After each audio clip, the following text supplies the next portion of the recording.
One.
Good morning, everybody. Notice is hereby given that in terms of Section 19 of the Local Government Municipal System Act 2000, that an ordinary council meeting will be held on 29 October 2025 at 10 o'clock. We are at 10 o'clock. Welcome, everybody. Could I ask Councillor Stierman to open for us? Thank you.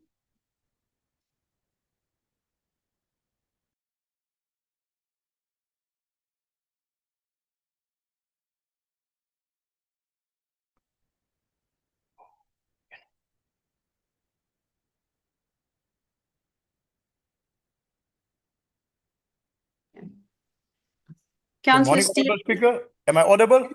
Yes, you're audible. You can go ahead. Good morning, Honorable Speaker, Mayor, Deputy Mayor, administration, colleagues, and all observers. Come, let us pray. Dear Father God, we thank you for the gift of life. Please guide our thoughts, words, and action.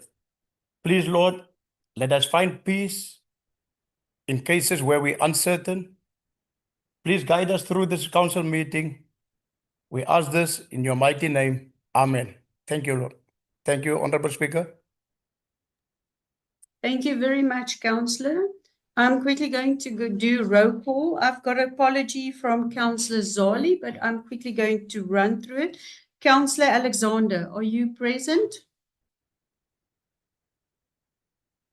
Good morning, Speaker. Good morning, everyone. Yes, I'm present. IT is just busy with my laptop. Thank you, Councillor. Councillor August, are you present? Councillor August, present. I don't see you. Thank you. Councillor Benson. Good morning, Speaker. Good morning, all. I'm present, Speaker. Thank you. Honourable Mayor Borman, are you present?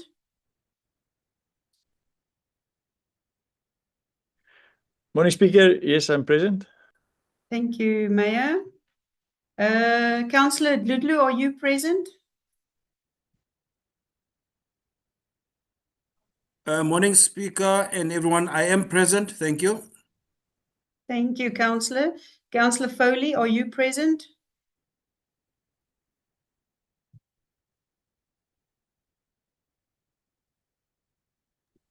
Good morning, Speaker. I am present. Speaker, I would also like to bring to your attention that I would like to bring a motion of exigency at the end of the meeting under Rule 30. Thank you, Speaker. Thank you, Councillor. I will do that just before we go over to confidential. Then you can bring your motion in. Thank you, Councillor. Councillor Gertenbach.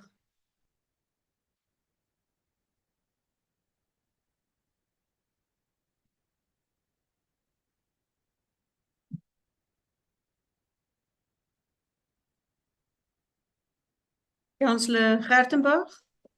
Good morning. Sorry, Speaker, I'm present. Thank you, Councillor. Councillor Kanuza, are you present?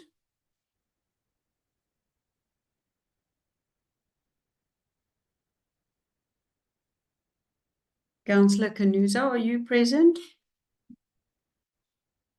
I will come back. Councillor Hendricks.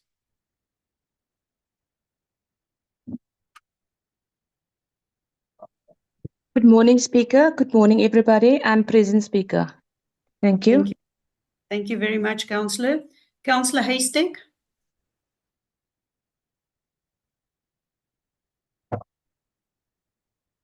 Good morning, Speaker, everyone. Present. Thank you. Deputy Mayor Jantjies, are you present?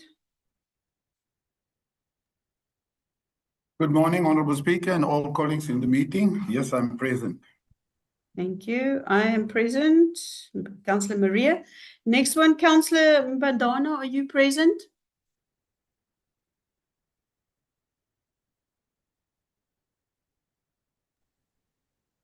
Molweni kibhongale dolophu ndifuna ukuthi nam logged in on this permanent virtual meetings. Thank you. Thank you, Councillor. You are logged in. Councillor Mbuku.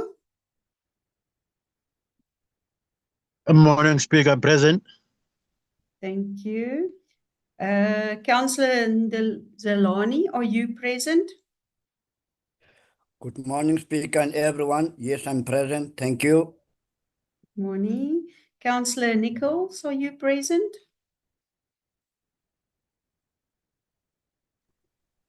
Good morning, Speaker. I'm present. Thank you very much. Councillor Nkilishani, are you present?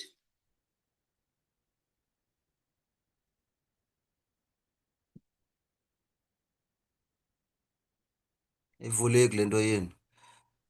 Speaker Nkona. Welcome, Councillor Nkilishani. Councillor Ntengwane, are you present?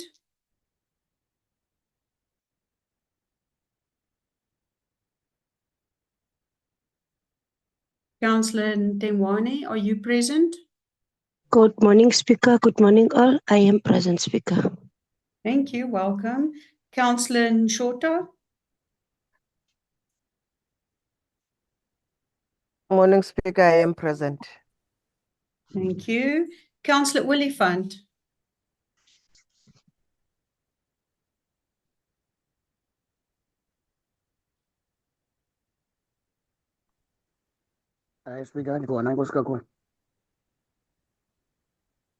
Thank you, Councillor Willifant. I can just hear you. Councillor Wayne Peterson, are you present? I did get an apology that he might log in later, but I'm not sure if he's in. He's not in. So he's got an apology, but if he logs in, could administration please let me know? Councillor Claudette Peterson, are you present?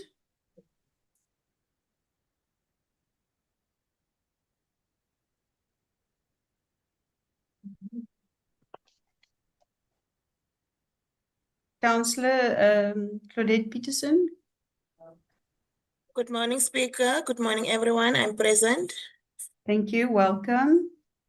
Councillor Ruth. Good morning, Speaker. I'm present. Thank you.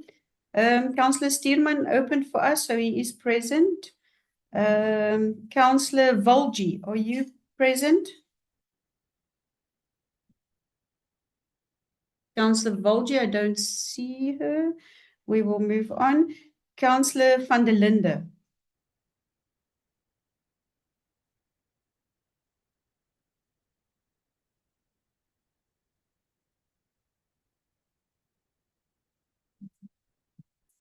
Councillor van der Linde. Good morning, Speaker. I see the host was muting me. Speaker, good morning, Honorable Mayor, colleagues, and all administration. I'm present. Thank you. Councillor van Niekerk.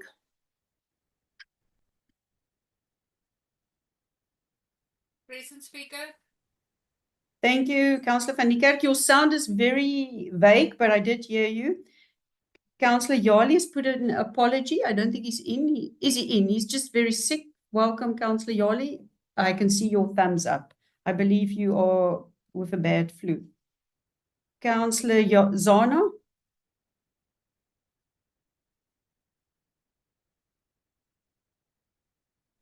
Good morning, Madam Speaker. I am present.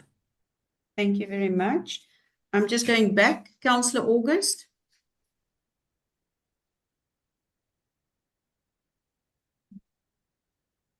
Okay, can administration let me know when they log in? Councillor Kanuza.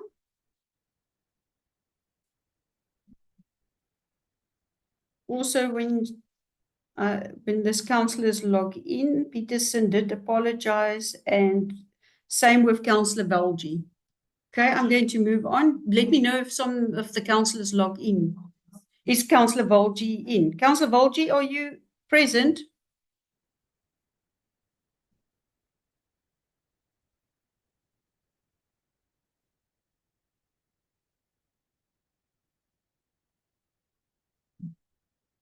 Councillor Volji. Good morning, Speaker. I'm present. Thank you very much. I'm going to move to the administration and then I'll quickly come back to the other councillors. MM du Plessis, are you present? Morning, present, Speaker.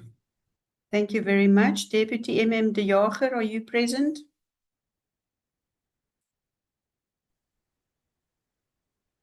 Morning, Speaker. I'm present. Thank you very much. CFO Lorgaard. Good morning, Speaker. Present. Thank you. Director Community Services, Director Makalesi.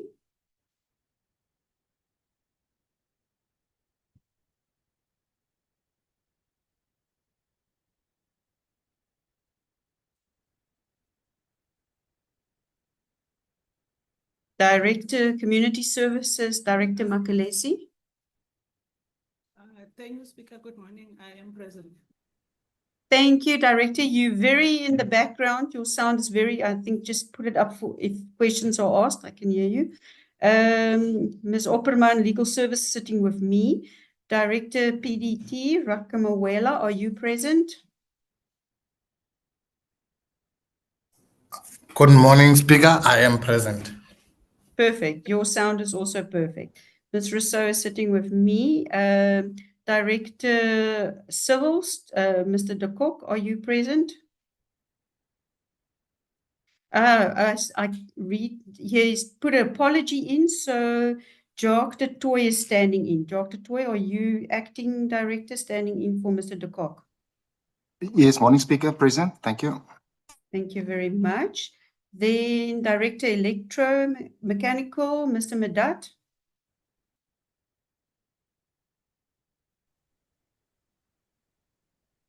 Good morning, Speaker, councillors and colleagues. I'm present.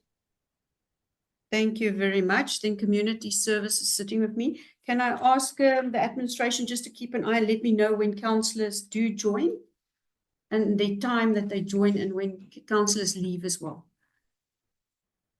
Thank you. Okay, the administration is just let me know. Councillor August, are you present?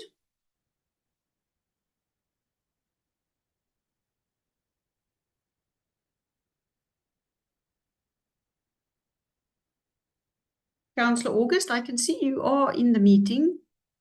Good morning, Honorable Speaker. Good morning, everybody. Apologies, Speaker, I had connectivity problems, but I'm okay now. I am in the meeting. Thank you. Thank you very much. And then as the other two councillors might join, administration will let me know.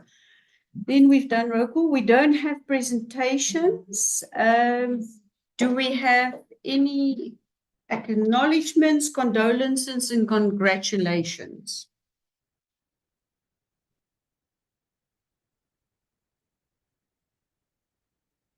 Councillor Mbandana, you the first speaker.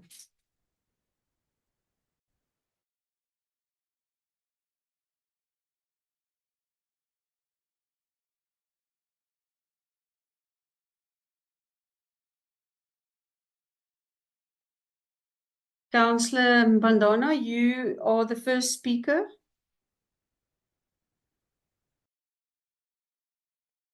Thank you, Honorable Speaker. Let me first actually request you, because before I could actually get into my gadget, it's indicating that you are not unmuted and so on. I think this system is going to give us problems for the whole day. And Councillor van der Linde started also with that note. I'm sure the people in your IT section are not fast enough, because you call our name and then we press and wait. That's why you call us twice. Just speak to them on that matter. Councillor Mbandana, do you have an acknowledgement, condolence, or congratulation? No, I just wanted to let me go to condolences. Firstly, we actually have the belated Andre that passed on, the young fellow passed on and he hanged himself. We were still checking on with SAPS what is happening. The family of Jonas also lost their son. Brandon. This weekend from the Methodist Church, Mama Vuiswa Swep, who is going to be laid to rest. We are expressing our sincere condolence to all of those families. And then the congratulations, let me go to congratulations. Firstly, let me congratulate the delegation from the Chinese Jilin province that visited our province on the 23rd of October, led by the provincial chairperson from the Chinese People Political Consultative Party that visited us on various aspects in East London, ranging from agriculture, manufacturing, ICT, rail engineer, and trade.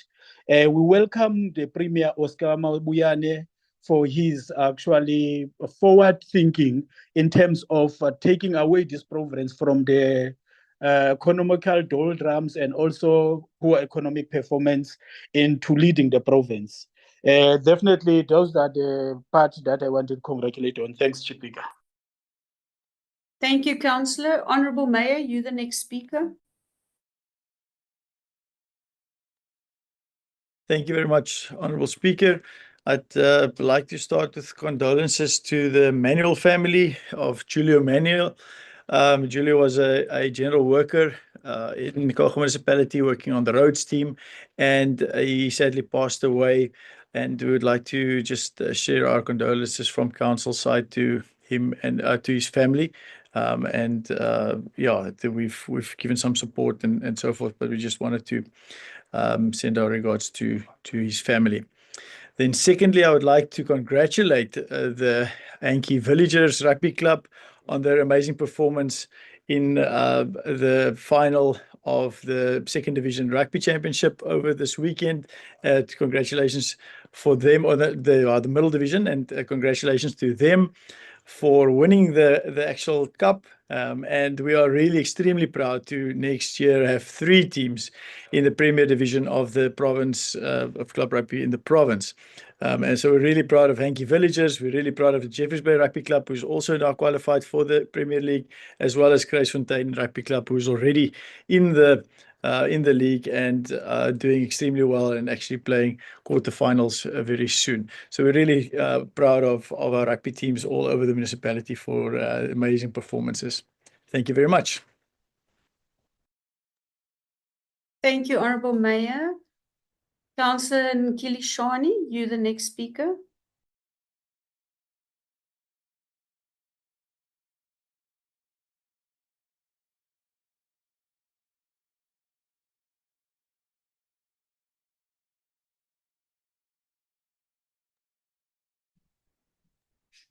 Councillor Nkilishani, the floor is yours.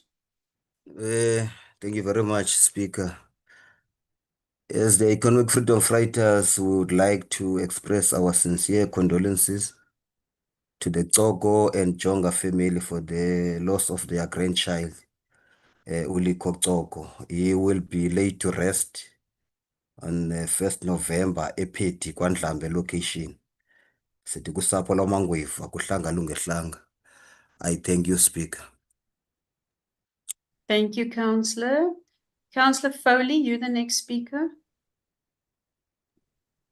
Thank you, Honourable Speaker. Speaker, I would like to bring just a congratulations and just a message of welcome to Councillor Hendricks, who's joining us in council. We just want to wish her a prosperous and a successful time with us here in council. And then, Speaker, just condolences to the families in Ward 2 that were affected by the recent fires. We see there's a lot of support being sent their way, and we do appreciate all the people taking the hands to assist the affected families. Thank you, Speaker. Thank you, Councillor. Councillor Zono, you the next speaker.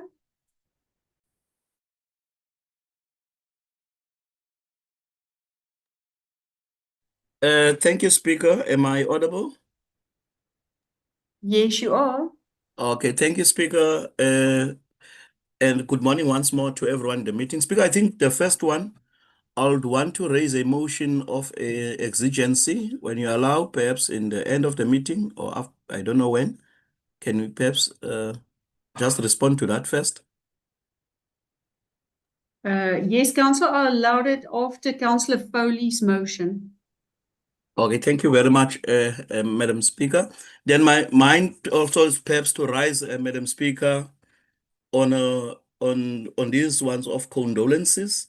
Perhaps the first one will be to all people that suffered, that perished because of cancer. I think we are in close to the cancer month, and I want perhaps to those that have lost their fight against cancer, to say condolences to the family. I think also in Ward 13 in Weston also had an incident where a former employee of Coca Municipality was working at the traffic section,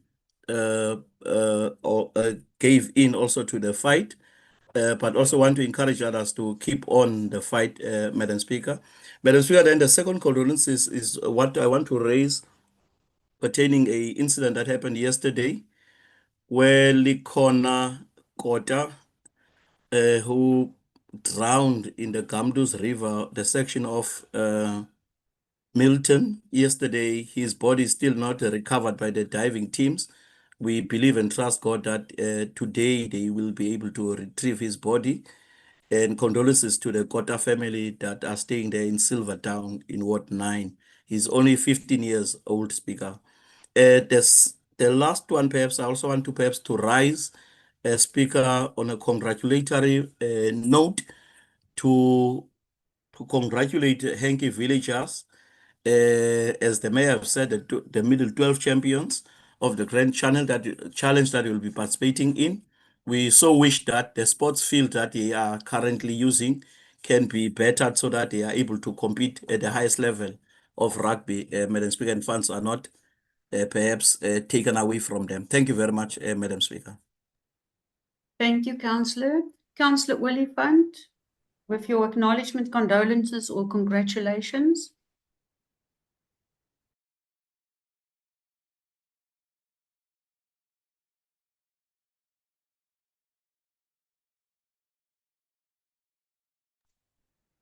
Can you hear me, Speaker? Yes, I can hear you, Councillor.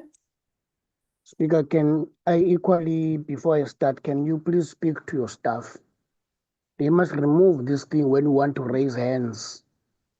It says the host does not allow you. They must remove that thing. It's not right. Councillor, we Second, have Speaker, unmuted you. Do you have a No, congratulation I acknowledgement? wanted to start at that point, Speaker, because I've been trying to raise a hand like Councillor van der Linde was actually experiencing the same problem. Speaker, let me quickly congratulate Comrade Robbie Dennis for having been unopposed, selected by the community of Ward 2 to run as a candidate for the ANC. Hopefully, on the 27th, he will be sworn in, as we are going to get an overwhelming victory in that ward, so that he can continue the good work of improving the lives of the people of that ward. Equally, I congratulate the former councillor, Saki Marie, for having taken a bold step to leave the DA, as he saw the DA as a home that is not actually assisting him at all. We have seen that. He has been a black sheep since he started in 2021. Thank you very much. Thank you, councillors. That is the end of my speakers. It's the end of acknowledgement, condolence, congratulations. Then I'm moving to number 7, statements or communication by the speaker, and that's me. Oh, actually want to put my camera on today. Honourable Mayor and members of council, officials, online guests and colleagues, as we move towards the end of the year, I'm delighted to see that spring has finally arrived. October is a very important month to raise awareness and celebration of those affected by cancer, as well as the courage and the strength of cancer survivors. I really enjoyed the cancer walk we had on the 10th of October from the main building towards Pelsrus. It just shows the dedication of everybody around to honor everybody and to spread the awareness. I'm also deeply honored to have received the official award of a clean audit outcome for 2023-2024 good governance at the local government indaba held in Midrand by the Department of Local Government and Traditional Affairs, Department of Corporate Governance and Traditional Affairs. This marks the first time that COGA has received this prestigious recognition, and it truly felt surreal to stand alongside Western Cape municipalities that have achieved this milestone 10 times or more. This means that we are moving in the right direction of excellence. As I stood there, my thoughts were with the dedicated administration and team whose hard work and commitment made this achievement possible. A big thank to each of you that have shown all your commitment and efforts. I'm looking forward to a successful council meeting. Thank you. Then I move over to number 8, statements or communications by the Executive Mayor. Honourable Mayor, the floor is yours.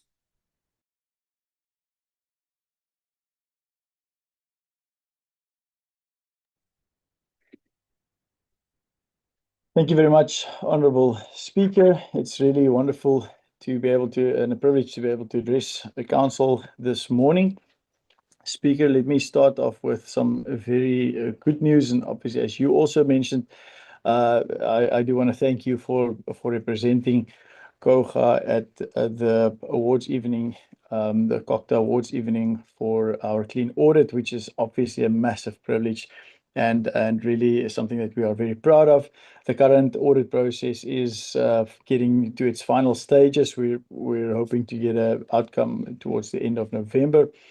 And it's really something that we are really proud of. And I also, at the same time, very same night actually, the COGA municipality was awarded by Ratings Africa and the Property Owners Association of South Africa as the best municipality in the Eastern Cape. And something that, again, we are proud of and speaks to the tremendous work that our administration has been doing over several years, and not only this year, but over several years. And I do want to thank everybody from our street cleaners to litter pickers to our guys that fixes pipes, to our clerks, to our cashiers at the bottom, to our managers, to our town planners, to our every single worker in this municipality is contributing to making us the best municipality in the Eastern Cape. And I really want to thank our directors. I want to thank our municipal manager. I want to thank all support staff for the tremendous work that they do in making sure that we can continue not only to be the best in the Eastern Cape, but one of the top municipalities in the country. I'm really, really proud of that, and really proud of the work that everybody is doing in making sure that we achieve this wonderful, that we can achieve this wonderful acknowledgement. So I'm really thankful for that, and looking forward to a lot more. We know that we have done so much over the last few years to achieve this, but we also acknowledge that there's still a lot of work to do. And I think as council, we need to be aware of all the work that needs to be done when we talk about budgets, when we talk about all the processes and things that we need to put in place in order for our administration to operate. We need to keep all of that in mind, of all the work that we've done, and we need to build on the momentum that we now have.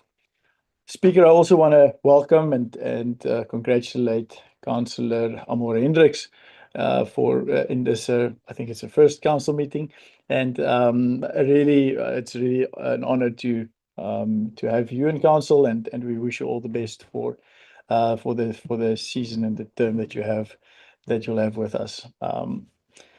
Speaker, the summer is upon us as well, and there's a lot of work to do with our summer readiness programs. Our staff is working extremely hard to make sure that we get all of the arrangements in order to make sure that we have a fruitful summer season. We're obviously eagerly awaiting the holiday makers, our businesses and tourist organizations and so forth.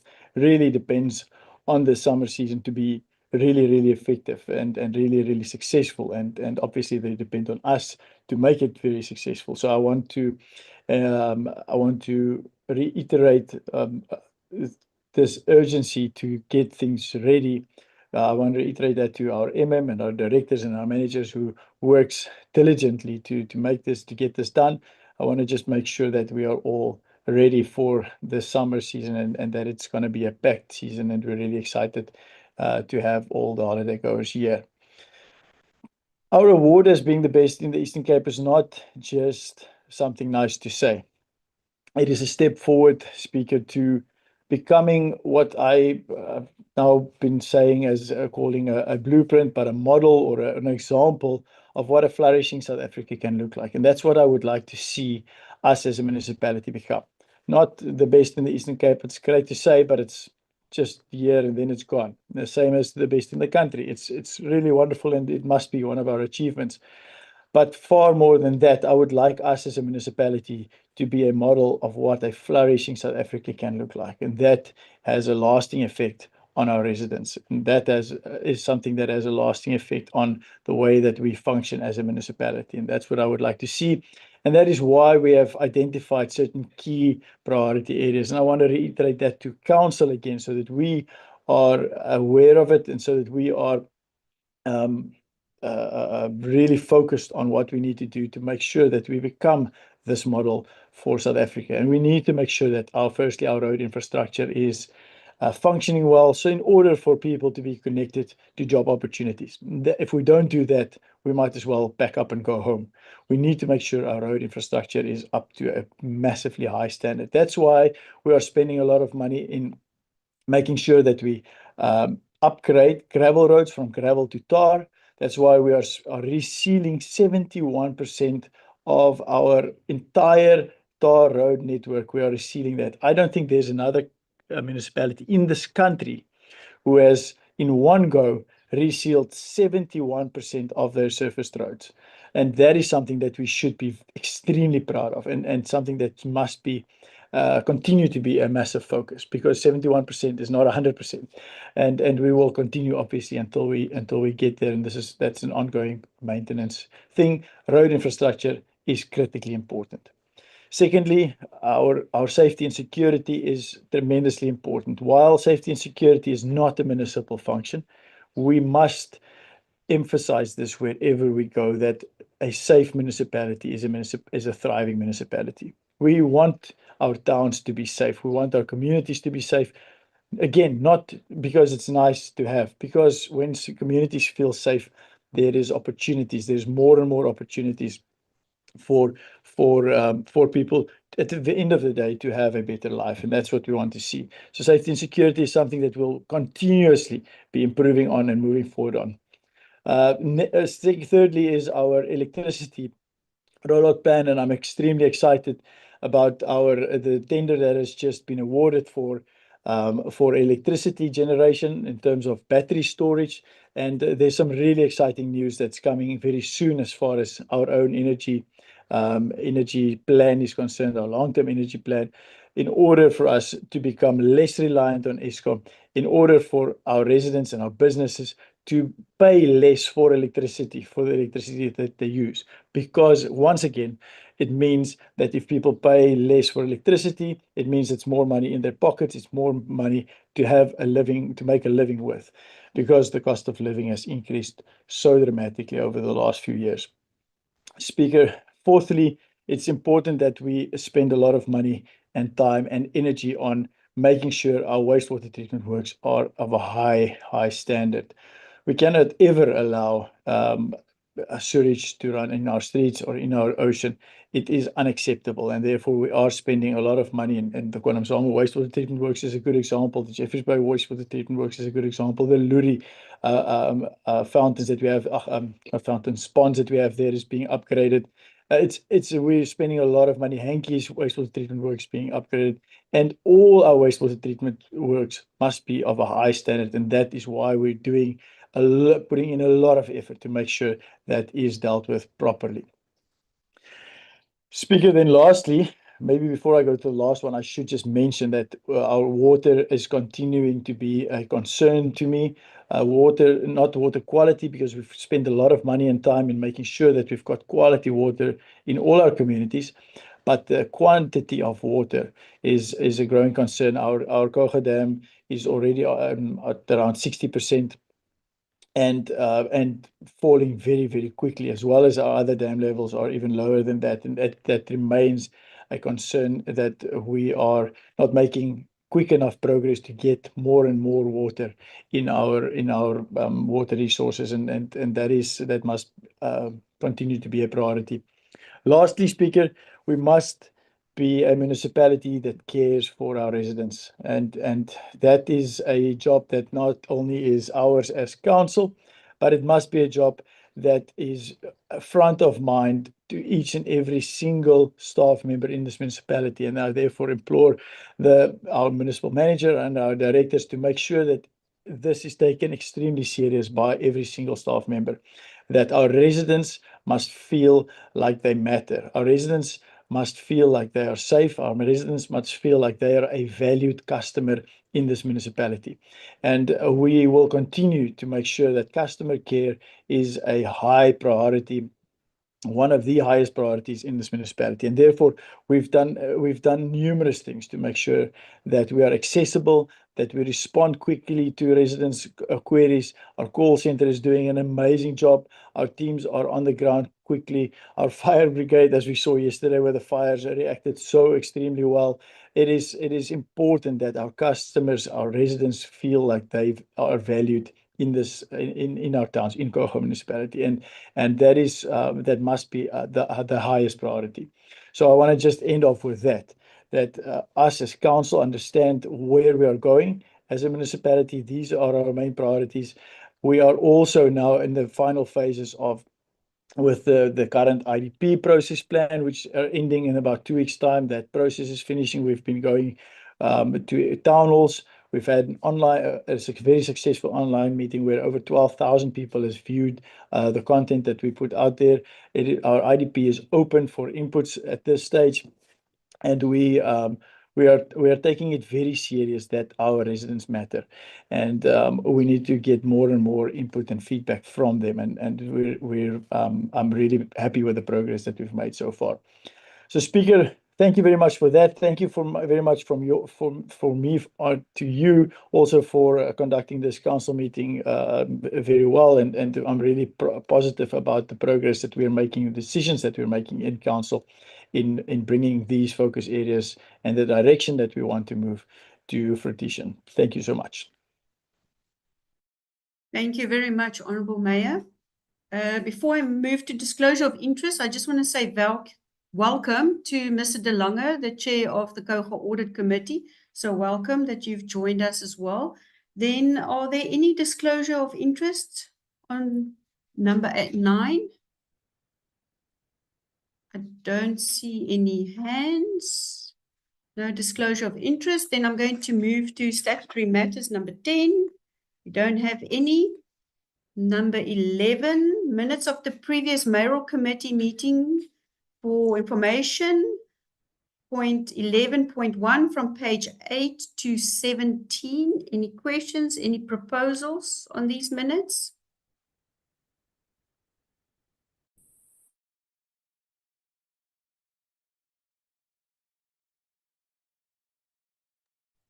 No questions. These minutes are only for noting. Councillor Foley, you had a question? Okay, so they will be noted. There's no questions. Then I'm going to move over to item number 12, confirmations of minutes of the previous council meeting, 12.1 from page 19 to page 51. Questions, proposals, seconders?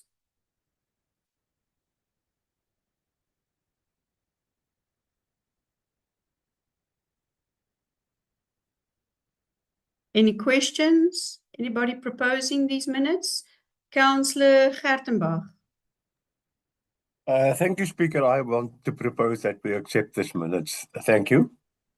Thank you very much. Councillor van der Linde.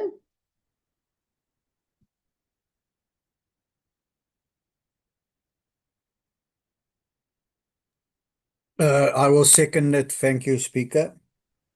Thank you, Councillor. Then number 13, reports of committees of council. 13.1, report back Sarah Bartman District representatives. I can report to council that we have received the minutes, but they haven't had a meeting in the meantime. So with the next council, they'll be in time to report for us. So it wasn't in time for the committee. So that's number 9. Councillor Madonna, I'm not on an item yet, so I'm not going to acknowledge you at this stage. Then I'm going to move to 13.2, COGA Audit Committee, and then I'm going to give over to the chairperson, Mr. De Lange. Over to you.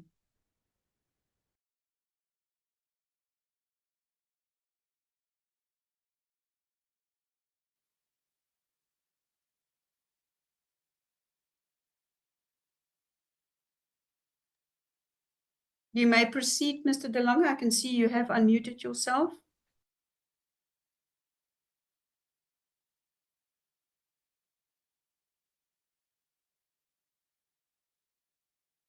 Can you hear me, Speaker? Yes, I can clearly hear you. Thank you, Speaker.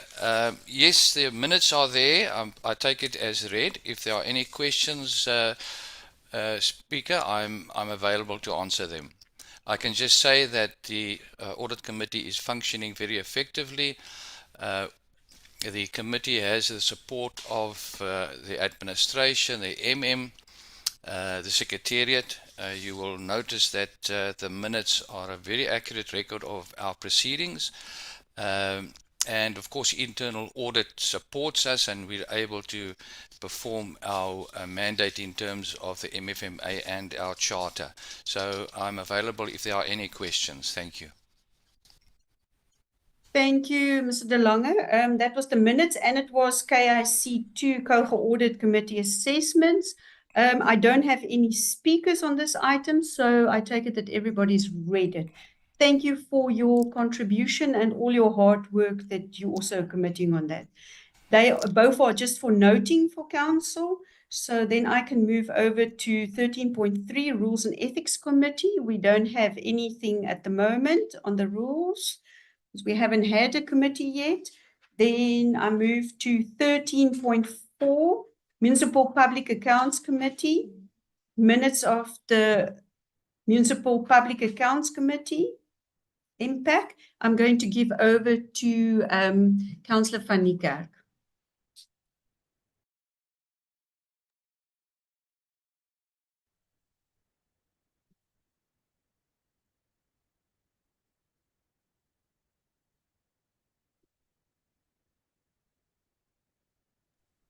Councillor van Niekerk, the floor is yours. Sorry, the mouse fell. Can you hear me? Yes, Councillor, I can hear you clearly. Okay, because this laptop is giving me a bit of sound problems. Good morning, Speaker and all present. I would like to present 2 impact items. It's item 13.4. Impact 1 can be found on pages 91 to 101, and it covers the minutes of meetings held on 27 May and also 26 August, with recommendations set out on page 92. And if I may, then I'm moving on also to Impact 2 on pages 102 to 112, and it addresses the amendment to the approved terms of reference for Impact, with the recommendations noted on page 103, namely 10.1 and 10.2. I table these items. Thank you, Speaker. Thank you, Councillor. I don't have speakers on any of the 2 items. The first one, the minutes, is for noting. The second one, are there any objections on the recommendations? Don't see any objections. Thank you very much, Council. Then I am going to move over to 13.5, the municipal bylaws and policies. I'm going to give over to myself. I'm actually going to table this. It comes through my office, and then I'm going to direct it to Councillor Haystack. Councillor Haystack, would you mind presenting the Ward Development Fund policy?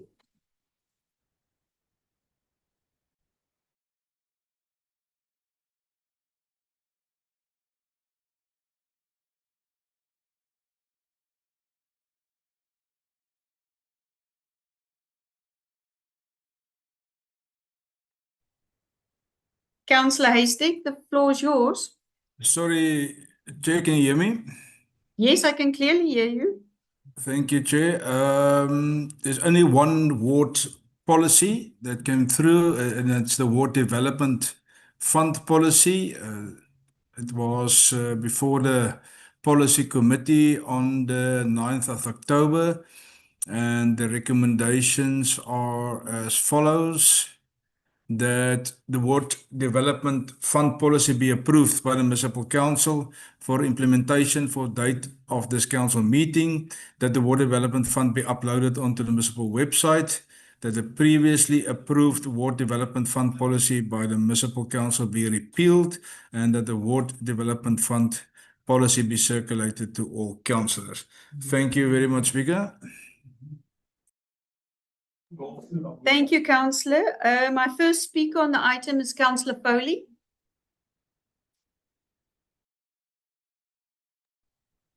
Thank you, Honourable Speaker. Speaker, I'm on page 124, and I think there's just a small error on the policy. I would just like the administration to correct it, please. Currently, the second line from the top is reading that with consultation with the Deputy Accounting Officer, Municipal Manager, and CFO. Speaker, I believe the sentence should read consultation with the Deputy Municipal Manager. So the words accounting officer, in my understanding, should just be removed there. Thank you, Speaker. Thank you, Councillor. I see a nod from the administration. You're absolutely correct. They will fix that. The next speaker on this item is Councillor Mbandana.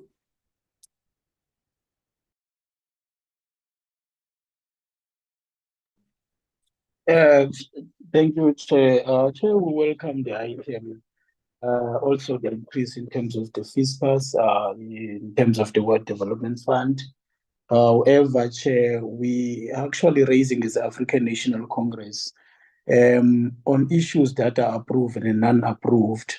We've seen a trend within our wards. When we approve some certain items, they are rejected, but are not dealing with the policy. So I'm sure we should be able to say this fund is for ward development, not infrastructure. So for sure, let's correct that part. Thanks, Chair. Councillor, where in the policy are you referring to? Yeah, that's it.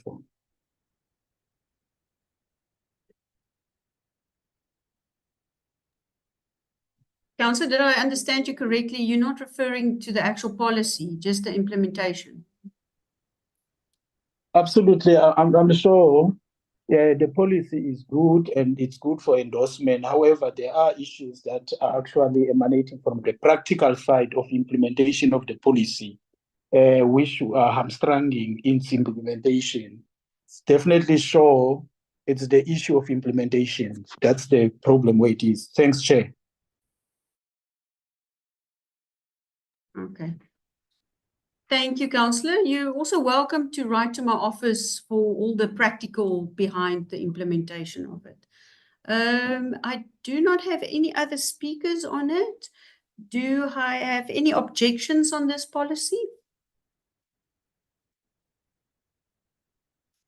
I don't have any objections. Thank you, Council, for letting this very important policy to go through. Then I am moving to 14 reports from Minimec. We haven't had a report back from Minimec. Then I can carry over to number 15, reports by the Office of the Municipal Manager. Then I'm going to give over to the Municipal Manager to table these items. Thank you.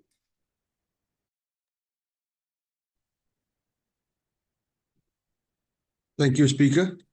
Can you hear me? Yes, I can hear you. Emin, could you just hold on a second? There's a hand, Councillor Zana. I just wanted to hear what his hand was up before I gave over to you. Thank you, Councillor thank you, Zana. Madam Speaker. Mine is on the issue of Munimec, Madam Speaker. Can you allow me to elaborate on it? You're not a speaker on it. Would you mind sending an email to me afterwards, Councillor? Pardon me, Speaker? Councillor, you're not a speaker on this item. You didn't indicate that you wanted to speak on this item. Will you please send me an email what your question is on this item, seeing that we don't have a report? Okay, I'll step down from it, Speaker. Thank you, Councillor. Honourable Mayor, you also not on the speakers list, but maybe you can give us clarity on when we will have a report back.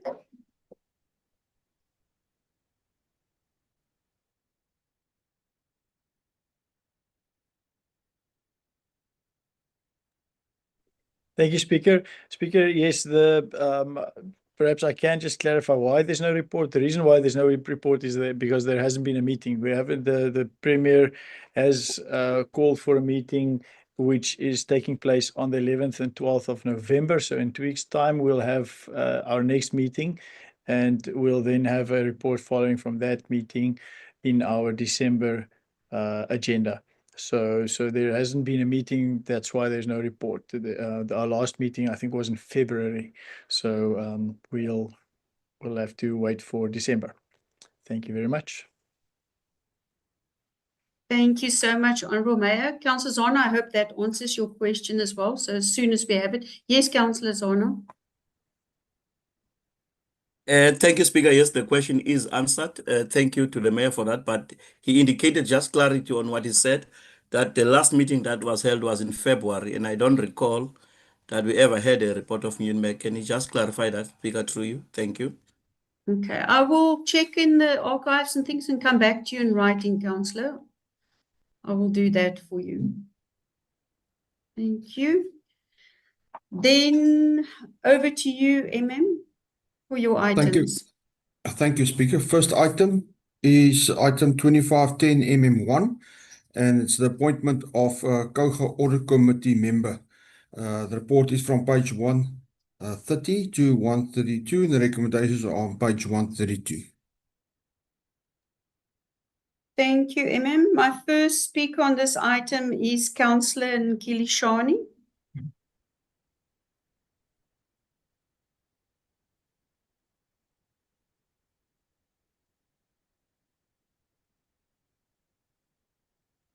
Councillor Nkilishani, the floor is yours. Speaker, hey, I was helping someone here at home. Can you please remind me which item? Councillor, we on MM1, appointment of the COGA Audit Committee member.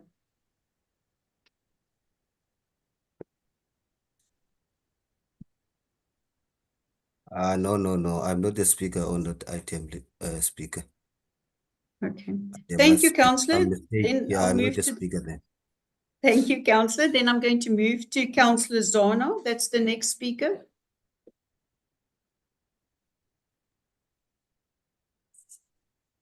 Thank you very much, Madam Speaker. Perhaps mine is to, as ANC caucus, we welcome the appointment of Dr. Nyenyiso, hoping that the wealth of or the skill set and the wealth of experience is having will address some of the issues that were once raised by the Auditor General in terms of our risk management and all of those things, because I see that in terms of his skill set, he'll be able to, he's having a wealth of experience in that, hoping that he'll add value in tightening our risk management sections in COGA. But perhaps I want to go to page 132, Speaker, maybe that resolution recommendation rather 10.1, where he's just that council approves the appointment of Sizwe Nyenyiso as a member of COGA Audit Committee for a period of 2 years, ending 31 October 2027. But just to put it there in front of in that sentence, that the appointment of Dr. Sizwe Nyenyiso to be corrected and not put him as just Sizwe Nyenyis. To just acknowledge that his Dr. Sizwe Nyenyis. But we do welcome and support this recommendation, Chairperson. Speaker, thank you very much. Thank you, Councillor Zana, for that correction. The administration has also noted it. They'll change it to doctor. Thank you. I don't have any other speakers. Do I have any objections on this recommendation? No objections. Back to you. Thank you, Speaker. The next item is 2510 MM2, and that's the request for Council to investigate the alleged breach of Code of Conduct, Councillor Peterson, and that report is from page 133 to 138, and the recommendations are on page 136. Thank you, my first speaker on the item is Councillor Nshota.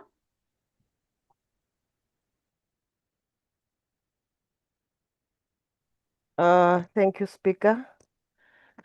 It is very interesting that Councillor Peterson is noted as to everything that he says on the council, and yet we have had many occasions where Councillor Lulu was busy insulting people in the council, but yet he was never taken into task. He was not called to any disciplinary committee, and he's not appearing in any minutes. So for me, that is very, very interesting. And we have had him so many times, and yet the only councillor who is put on a pedestal in this council is Councillor Wayne Peterson. So I'm not sure whether his voice is too loud or the other councillors that are insulting other councillors' voices are too low not to be heard. That's my only input for this for that session, Speaker. Thank you. Thank you so much. I'm going to move to the next speaker before I answers. Honourable Mayor, you're the next speaker. Thank you very much, Honourable Speaker. I think, just firstly, I think the process of how to get onto an item and how to be referred to the Rules and Ethics Committee should be clear. If Councillor Nshota says that Councillor Lulu his name has never been here, perhaps no one has ever complained about him, because the minute that people speak like Councillor Peterson spoke in this meeting of the agenda that we have before us, speaking about staff and officials as animals and calling them dogs, and it is completely unacceptable. There is no council in this country that will allow this kind of speech from a councillor to officials. It is completely unacceptable, and it cannot be tolerated. And I'm therefore very thankful that this has come before council, because we must make it very, very clear that council will not tolerate this kind of vulgar language and complete disregard for the people that are actually working behind the scenes and making sure that this municipality is running from day to day. And there was an official complaint laid to the Speaker, and therefore it comes to council. That's how it gets here. If the ANC has any reason to believe that any other councillor has breached the Code of Conduct, then they're welcome to write to the Speaker to do that. That is the process. But as far as this item is concerned, and Councillor Peterson's behavior in this council meeting that we're seeing here before us, it is completely out of order, and we must deal with this with a harsh. I hope that the Rules and Ethics deal with this in the harshest form that we possibly can, because it cannot be allowed. Thank you very much, Honourable Speaker. Thank you, Honourable Mayor. Councillor Mbandana, you the next speaker on the item. Thank you, Honourable Speaker. Also echo the sentiment of Councillor Njoda, applying the rules of the Constitution, Section 9, equality. I won't quote it, but it says everyone has got a right to equality before the law and benefit of the law. It goes to section 2 that we got the full, equal and enjoyment of the rights. Honorable Mayor, you pretend to be deaf today. I'm surprised by your behavior. Councillor Oliphant has been raising this issue time and again, where he was referred to by Councillor Brian West to be a monkey. Do you want to tell me, whilst you were mayor since last year, you've never heard Councillor Oliphant raising this matter? Don't pretend to be deaf here. You know about it, and it should have came to your attention in a council meeting several times. Now, Councillor, could we Oliphant- stick to the item, Councillor? That was in previous meetings, and like the mayor said, you can bring it up with a complaint with the Speaker's office. I'm not I your have child. You're received- not going to tell me how to speak. point of- Listen, I'm to the item. I'm not your child. I'm a councillor. I'm appointed. I'm elected by the ANC. Listen, I've got my time to speak. You're not going to rule how Councillor? I speak in a council meeting. Could you And definitely, let me proceed. Councillor? He pretends to be deaf. Let me proceed on the item. Thank Now, you, Councillor, you on the know, item. You steal my time now by just.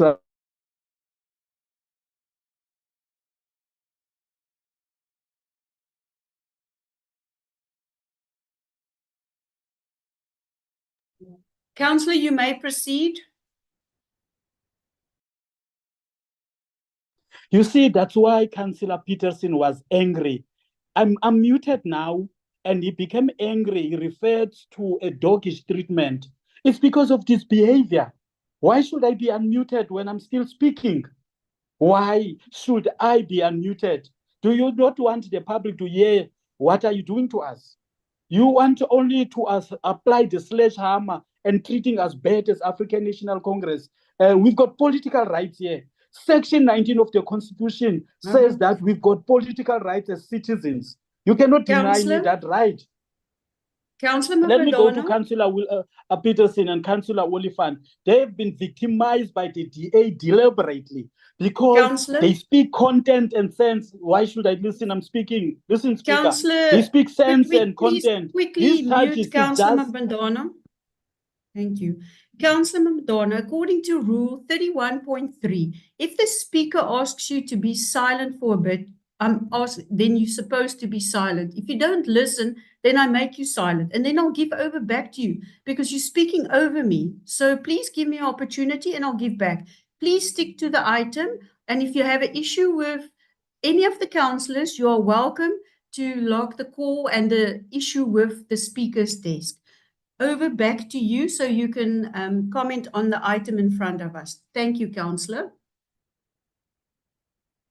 I'm maintaining these are frivolous, nefarious, bad intent charges because he was sitting in a council being frustrated, muted and unmuted whilst he was expressing his section 19 rights and also section 9 in terms of equality. It's done on the other side. It cannot be done on the other side.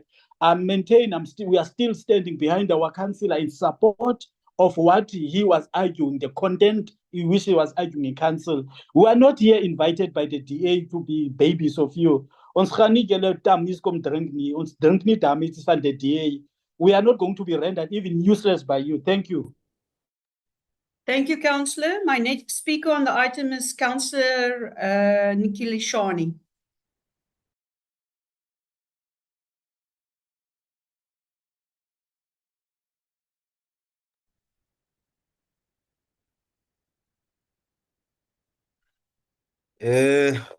Brian, thank you very much, Speaker. Speaker, the request before us to refer allegations against Chief Wayne Peterson for investigation. It is a coordinated political strategy just to remove a vocal and effective critique from the council.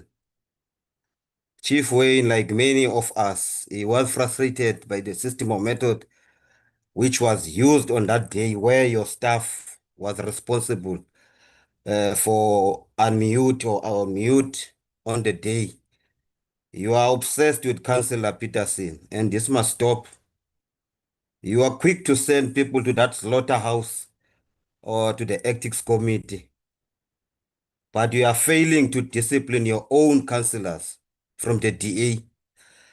Chief Wayne Peterson is consistent targeted because he is effective and he always asks uncomfortable questions. This rules committee now is transformed from a guardian of ethics to a weapon for the majority party to suppress opposition. So, Speaker, it must be noted the EFF is not in support of this item. And goes. Thank you, Councillor. Administration, it seems like we have to go to a vote for this item. Could you prepare a thing? Councillor Dudley, you're not a speaker on the item, so I'm not going to recognize you at this stage. I've asked the administration to prepare a poll so we can vote for this item.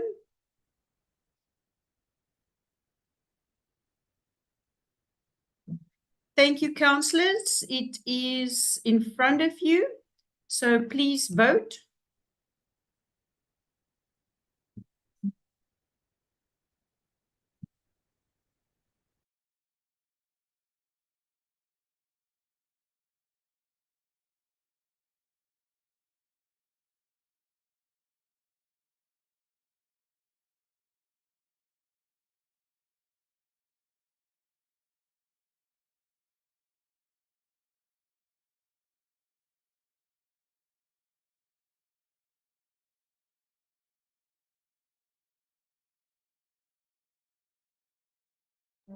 Councillors, please vote. It's in front of you.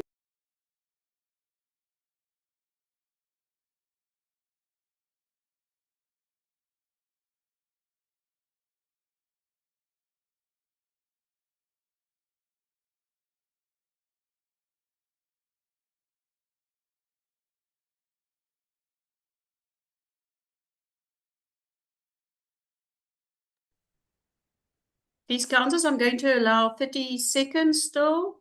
I see that not everybody has voted yet.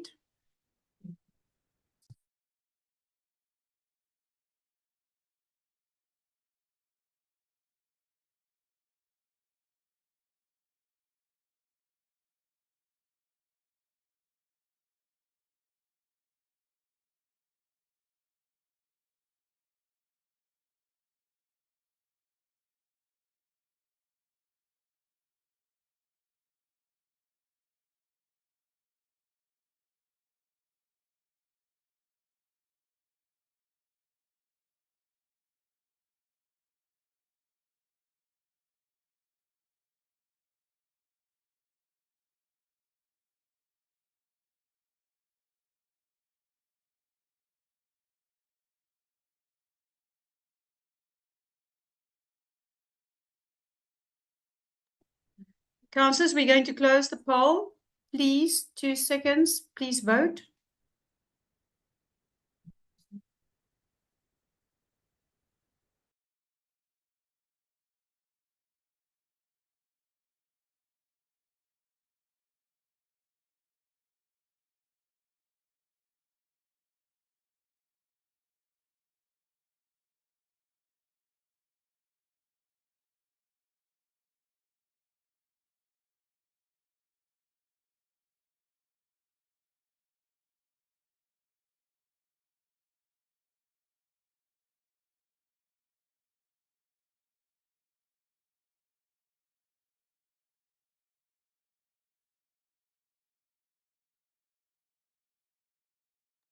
Thank you, councillors. I'm just waiting for the administration to close the poll.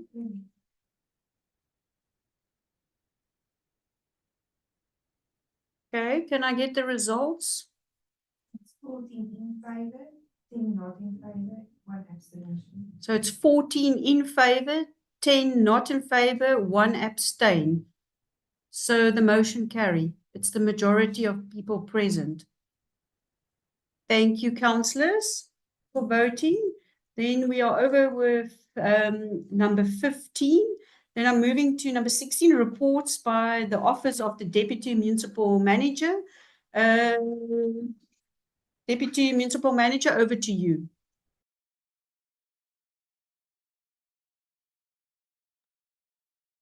Thank you, Speaker. My first report is on page 140, is replacement of Democratic Alliance Councillor on the Committees of Council. The item starts on page 140 and the recommendations starts on page 141, going over to page 142. I hereby table this item to council. Thank you. Thank you, Deputy MM. My first speaker on the item is Honourable Mayor Borman.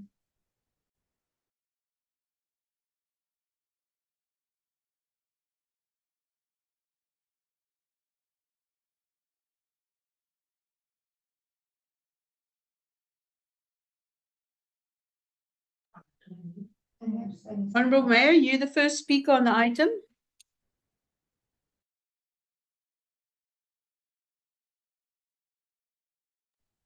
Oh, thank you, Speaker. I was struggling to unmute myself. Let me just get to the right page. Speaker, I would just like to, well, I'm actually just in agreement. There's just a few changes that we need to make in the recommendations. So obviously, there's no other issues at this stage. Thank you very much. Thank you, Honourable Mayor. Councillor Gertenbach, you also speak on this item.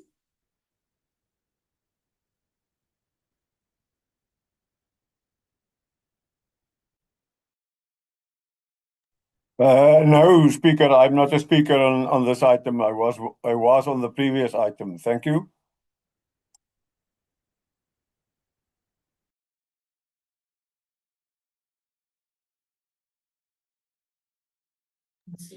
Thank you, Councillor. So this item is for noting, just a replacement for the committees. Councillor Foley.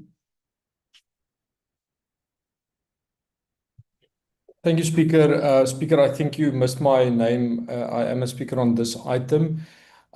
Speaker, I just want to go to page 141 and perhaps just as a background, Speaker, I believe it's important for us to set up our committee structures so that they can function properly and efficiently. I just want to propose, Speaker, when it comes to the Municipal Bylaw and Policy Committee, that we also make provision for alternate members, as we have on our Section 80 committees. I just want to propose that we make provision for 3 alternate members on the Municipal Bylaw and Policy Committee. And Speaker, my proposal is that the names be submitted to your office within the next week, and that it be the names of 2 DA councillors and 1 ANC councillor to form part of the alternate structure to that committee. Thank you, Speaker. Thank you. I just want to check with the recommendations. I also need a proposer on your recommendations. Honourable Mayor. Thank you very much, Speaker. I second the proposal from Councillor Foley. Thank you. Thank you. Do I have any objections on this proposal?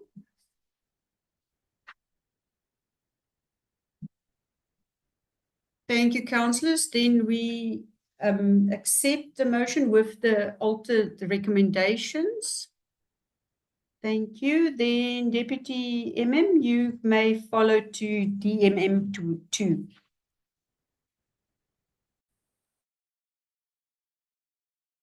Thank you, Speaker. The next item is on page 143. It's the report on liquor licenses received for between June and September.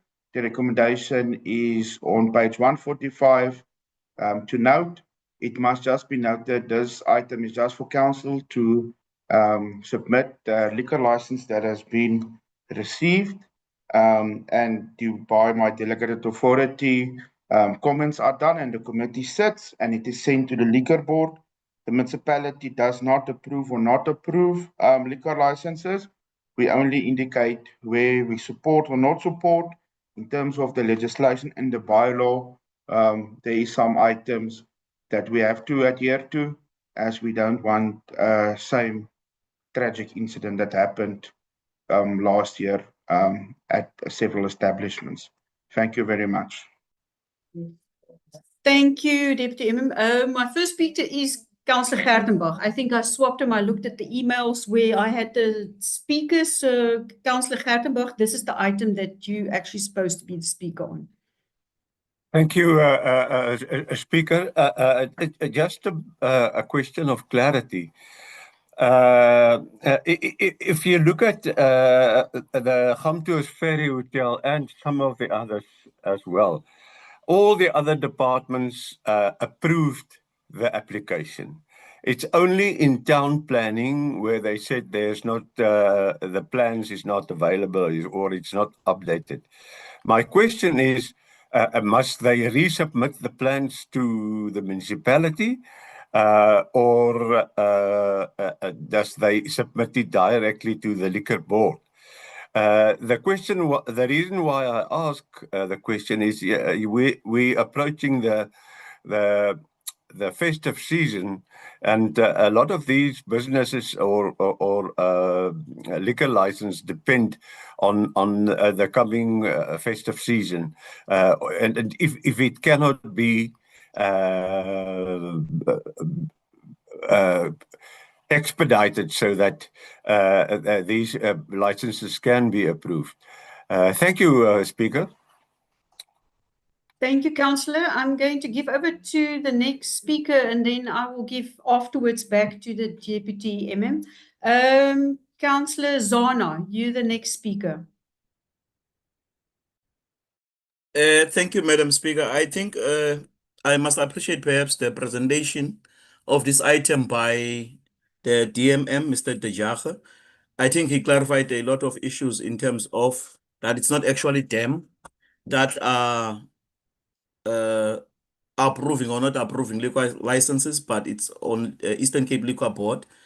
But having said that, Madam Speaker, I think that has been clarified, but I have a clarity question on the overall outcome, because I see that law enforcement, for example, will support the item. I'll make the example of the Pabala Reserve on page 152, where the overall, most of the items that it says, or people or internal rules players have supported the item, but because building and is now building and let's just quickly go down. Building and control is not in support, but the overall outcome of that committee then says they are not in support of the item.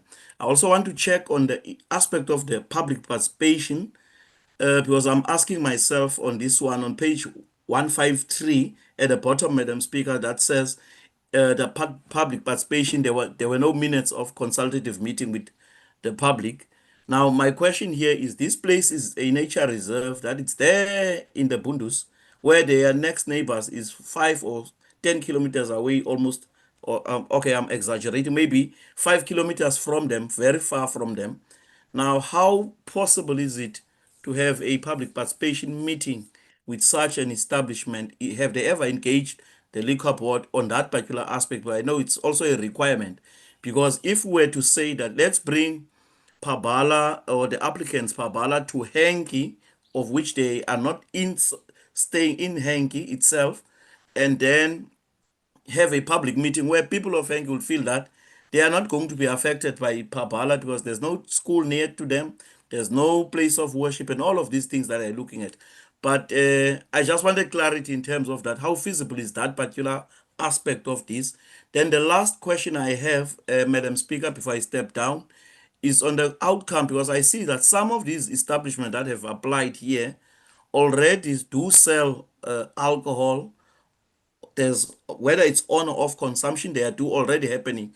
Is there a report that this committee or the municipality is getting from the liquor board stating that we have approved these applications? Yes, the onus is on them to approve the applications and so on, but do they send a report back to say these applications have been approved to operate as liquor license or outlets? So I just wanted to check that particular question, Madam Speaker, whether is there any feedback that we are getting so that we know that ABC&C is not a Bungas outlet, but it is recognized by the liquor board. But in terms of KOGA, in terms of building control, this aspect of the building plans have never been submitted. And how then do we move forward as a municipality if an establishment is moving while not having a plan, a approved plan, operating without an approved plan? So I just wanted clarity on those ones. Thank you, Madam Speaker. Thank you, Councillor. I'm going to give the questions back to Deputy MM. Thank you.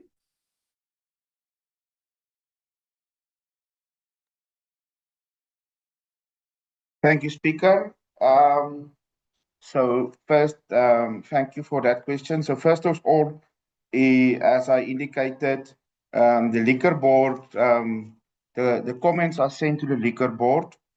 The comments are just sent to them, but we are also sending them the outcomes of our meeting and the comments to the people or establishment who applied for the liquor license, so that they are aware of the comments.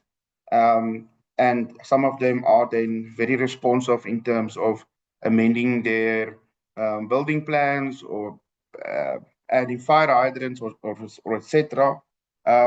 So that's what we are doing. We are communicating immediately with the applicants also. And then in terms of the public participation, yes, it's true. We need to make comments based on that, because that is what the regulations and the bylaw requires. However, it goes to the liquor board, and then they apply their own discretion to it. I think it comes back also then to feedback. We do send the applications, our responses with our comments to the liquor board immediately after the committee has sat. We are not receiving responses back from the liquor board in terms of approvals. We are requesting that, and then we will receive, once in a while, we will receive a list of establishments that has been approved, but we don't receive approvals back. And then the municipality on its own owners have to go and, if those establishments are selling liquor, has to go and check and verify if they have approved liquor licenses, where in some instances those establishments has then approved liquor licenses, because as I say, the total discretion then to approve the license based on our comments is the liquor board. The liquor board has never came back to us and questioned any of our comments or queried any of our comments. They consider our comments, but as I said, then they do apply their discretion to approve or not approve those establishments. We do take it seriously, and then with our comments, we don't want to hinder the economic growth and assistance to these establishments. So we do respond very quickly, and then we do encourage those operators of those establishments where there is such problems to immediately assist and rectifying the problems. I think I have covered the matters raised. Thank you, Speaker. Thank you, Deputy MM. Are there any questions of clarity, or did Deputy MM make it all clear? Thank you. This report is also for noting.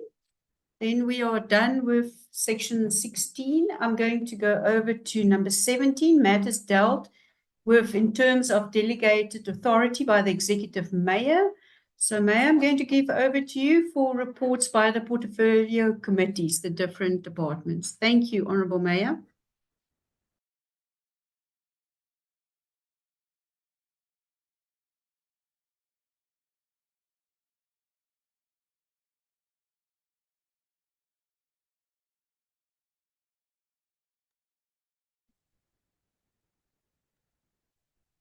Honourable Mayor. Thank you. Thank you. It took a while to unmute. Speaker, I'd like to table the items for finance and economic development, and it will be handled by Councillor Ruth. Thank you very much. Thank you, Councillor Ruth. You may proceed.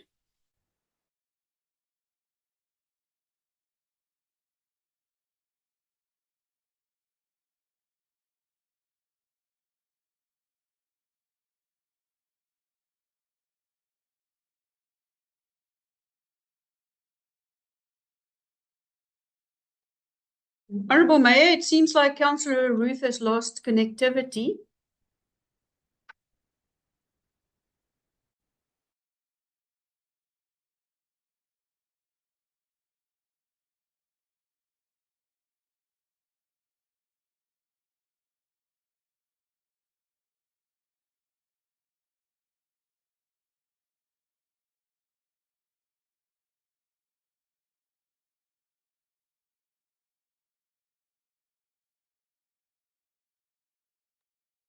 Honorable Mayor, I cannot hear you at this stage. I think you Thank are you very much, unmuted. Speaker. I'd like to table the item FED1, Economic Development Tourism Key Membership Prescriptions and Associations for 25-26 financial year. I'd like to table this item to Council, and the recommendations are on page 165 at the bottom. I'd like to table it. Thank you. Thank you, Honorable Mayor. I don't have any speakers on this item. Do I have any objections on this item? I don't see any objections. Councillor Zono. Madam Speaker, yes, the African National Congress is not in support of this item. Thank you. Thank you very much. Then we'll have to go on a vote on this one.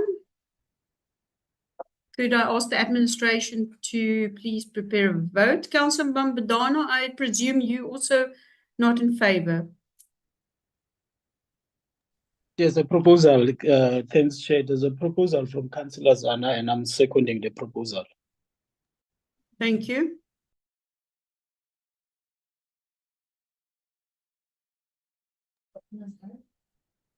Could we please prepare a poll?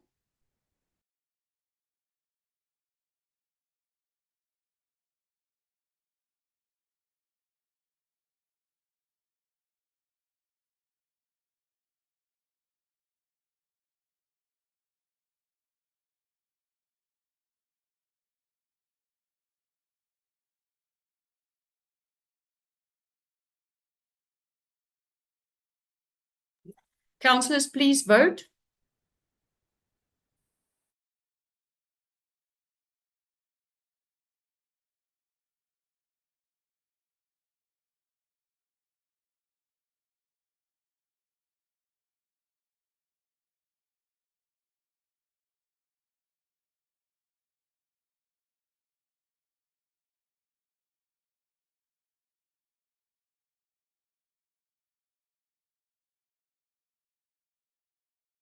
Okay.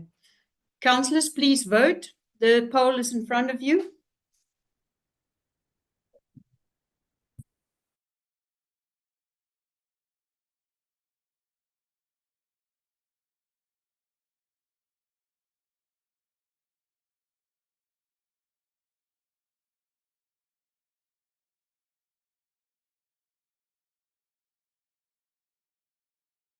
Councillors, I'm giving 20 seconds to complete the poll. Please vote.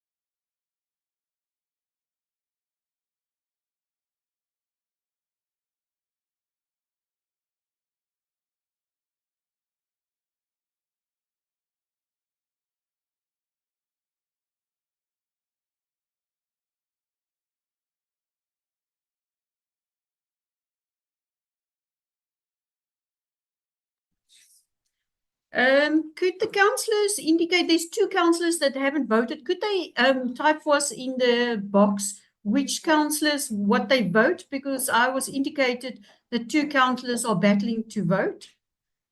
Could they please indicate in the text box for us their vote? Thank you, Councillor Hendricks. I'm not sure who the other councillor is that's not voting. We're going to give 20 seconds.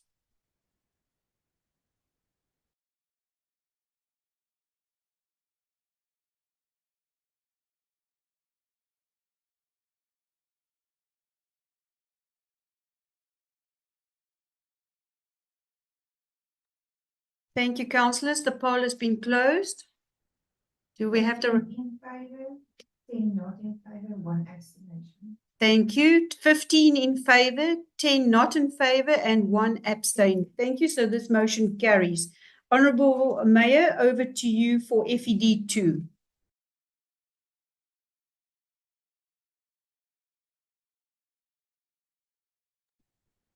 Thank you, Speaker. Speaker, I'd like to table the next item on page 166. This is a closeout report of Theater Berisia and a sponsorship request for the for next year's event. I think this was a very successful event, and it's obviously the report and all of the things that happened is indicated there, and I think the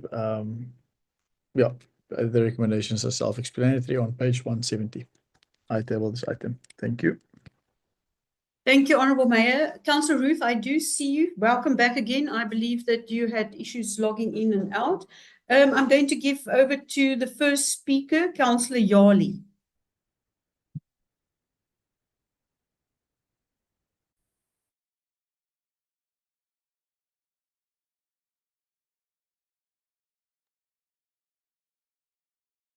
Councillor Yali, I'm not sure if you have a voice with your flu.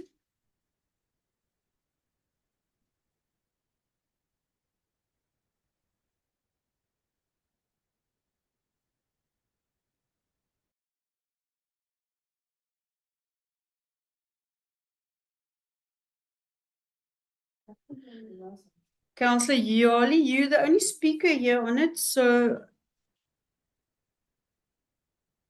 would you like to speak on this item?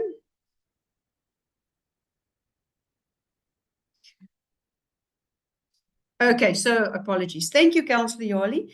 Then do I have any objections on this item? I don't see any objections on this item. Thank you, councillors. Then this item carry. Mayor, back to you for FED 3. Thank you very much, Honourable Speaker. I'll table this one, and then Councillor Ruth is welcome to take over from here. Speaker, this is FED 3 on page 183. And I'm very happy and thankful. I'm not actually sure if we've spoken about this in council before. I think we might have mentioned it, but behind Mossel Bay, we're actually on number 3 on the list there, but Mossel Bay and Grootbrak are both in the same municipality. So we're the second most visited municipality of all December destinations in the entire country. So this is really wonderful for us as a municipality. It's obviously very, very wonderful for our economy, as many businesses in our town rely heavily on December holiday makers and the income that they get from December holidays. So we've therefore again find it very critical that we do make sure that our December holiday season and events around it happen properly and professionally, and is something that will draw more and more tourists to our wonderful, beautiful area that we have. So I therefore table this item and the recommendation on page 188. Thank you very much. Thank you, Honourable Mayor. My first speaker on this item is Councillor Zano.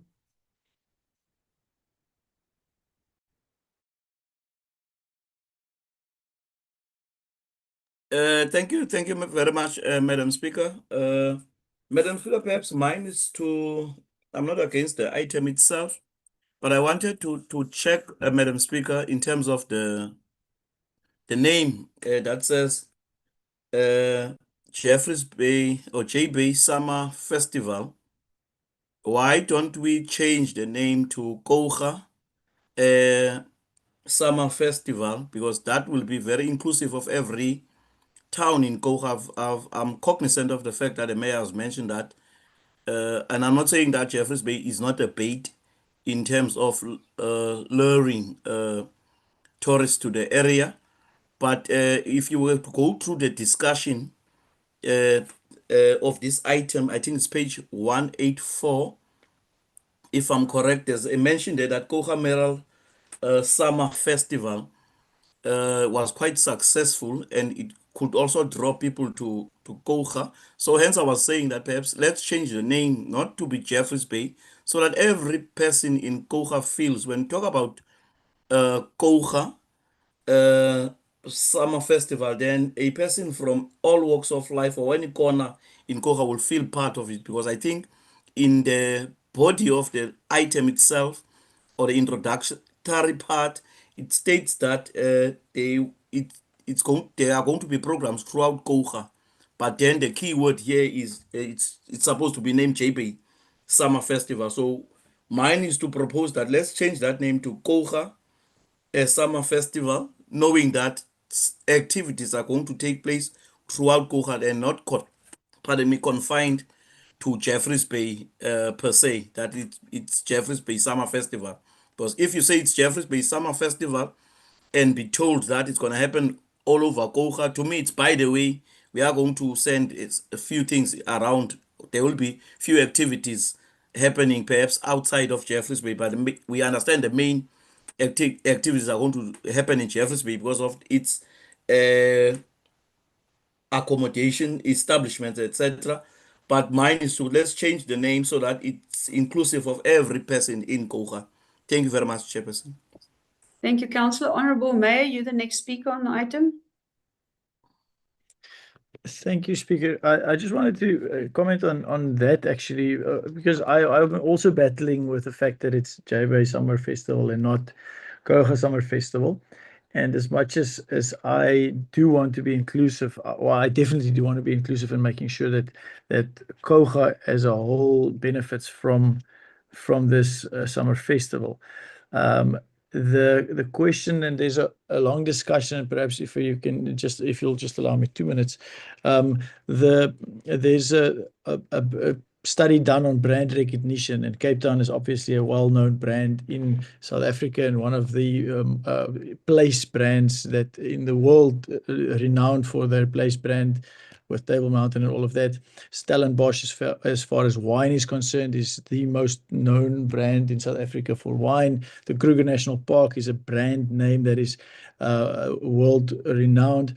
And then fourthly on that list in South Africa as most recognized brand names, place brand names, is Jeffreys Bay.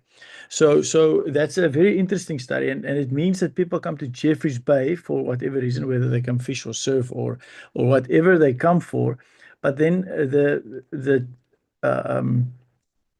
opportunity for us then is to make sure that when they come to Jeffreys Bay, they're also exposed to the Gamtus Valley, to the Baviaanskloof, to St. Francis Bay, to all the rest of the things that we have to offer in Koga municipality. So people come to Jeffreys Bay for certain reasons and activities that we offer especially during December holidays. But they have to be linked to all these other places, and that's crucially important. And I know that our tourism team is working extremely hard on that and establishing a brand for every town. So in as far as the title of the item is concerned, I will be very happy to call it Koga Summer Festival December sponsorship.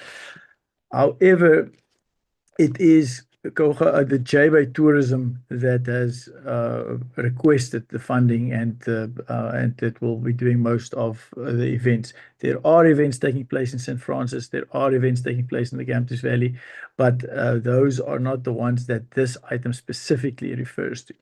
I agree with Councillor Zana that when we speak about the summer season, that we speak about the whole of Koga and we make sure that we mention all our areas. However, for this, what I do have and feel the same as Councillor Zana in terms of being inclusive of the whole municipality. This request is just for Jeffreys Bay's events for this summer. So I just wanted to mention that. Thank you very much. Thank you, Honourable Mayor. So I understand that Mayor is seconding then the proposal that the item name changed to Koga Summer Festival December sponsorship. Am I correct?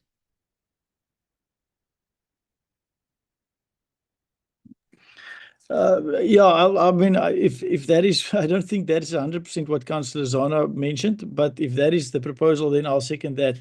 I don't, however, think we can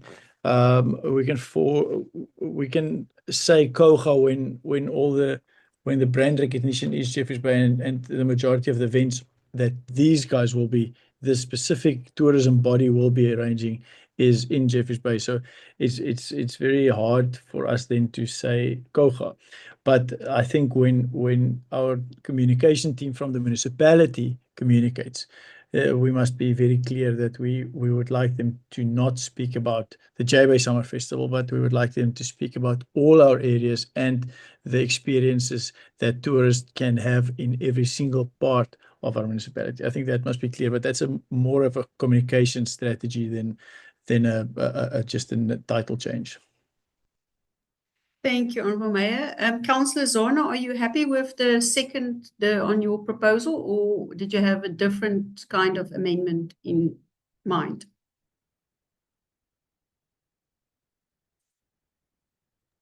Thank you, Madam Speaker. No, I think I'm happy because when you read the body itself, it talks to Koga, things that are going to happen in Koga, but mine was just, I understand the name and brand name issue, as the mayor said, but it was, to me, just because it also talks, because the first line of this discussion speaks about vibrant and also inclusiveness.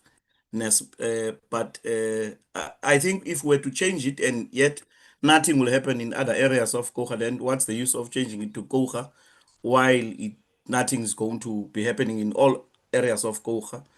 But I'm just asking, perhaps you can give Madam Speaker the next speaker on the item, but I think I'll come back again if there's any clarity. But I think that's I was proposing that let's change it. But if there's no activities that are going to happen out of this 850,000 that we're giving to them in other areas of Koga, then why change it then to Koga if not all areas of Koga are going to benefit? Yeah, thank you, Madam Speaker. Thank you, Councillor. I'm going to let the last speaker on, and then I'm going to give over to the CFO for explanation, and then we can make a final decision if we do the proposal and the recommendation. Councillor Mbandana, you the last speaker on the item.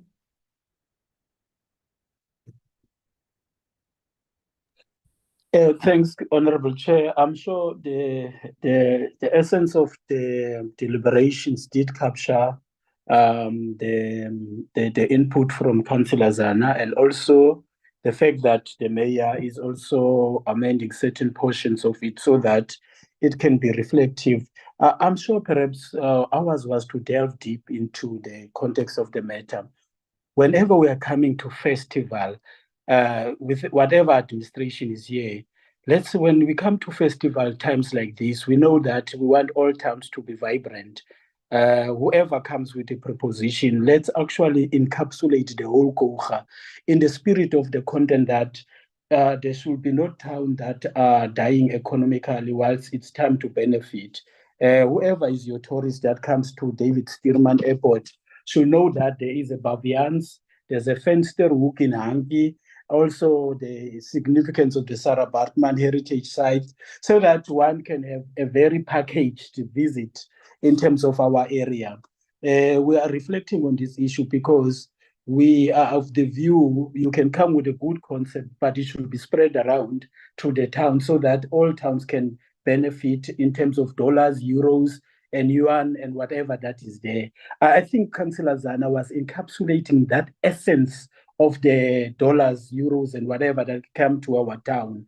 I'm sure now we are in agreement that whoever is in tourism who brings a proposal should be reflective of the beautiful town of Patensi.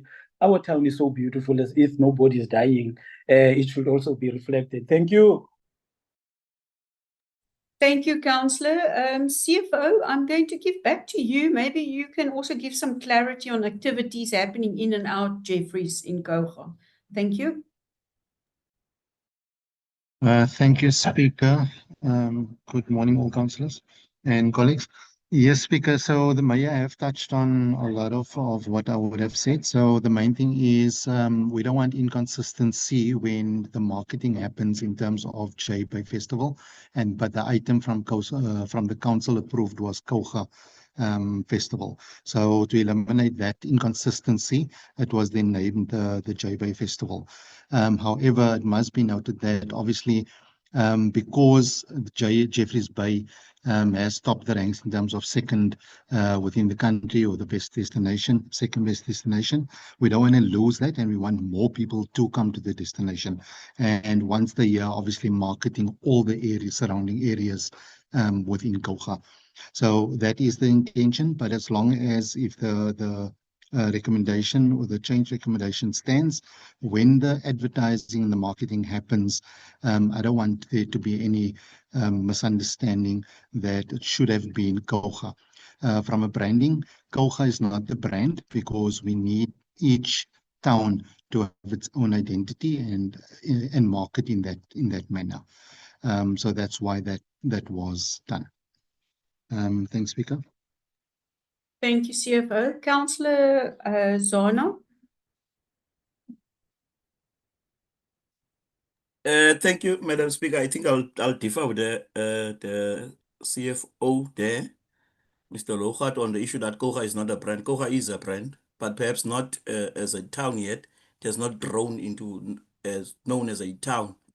But I think I concur that every town must have its own identity, but nothing is being done about that. But my clarity then, Madam Speaker, because this is just for clarity, are we saying that Koga is the second most visited, not Koga, let me say Jeffreys Bay is the second most visited tourist destination in South Africa? Are we saying that? And if that is so, can I just get was on the, sorry, I've left, I can't read Afrikaans to understand, but the thing is written in Afrikaans. So I was saying, are we topping Cape Town, Mossel Bay, and all these other cities that are there, or is it only on small towns? Just wanted clarity on that one. Thank you very much. Speaker, I will rest now. Thank you. Thank you, Councillor Zona. I'm going to give back to CFO just to do that clarity on what size we are. Thank you, Speaker. So yes, it is small towns, and that's in South Africa. So over December. And that was the article that was presented a few months ago. Thanks, Speaker. Thank you, CFO, for that clarity. So, Councillor Zona, do I understand you that we can leave then the item as it is with no amended recommendations?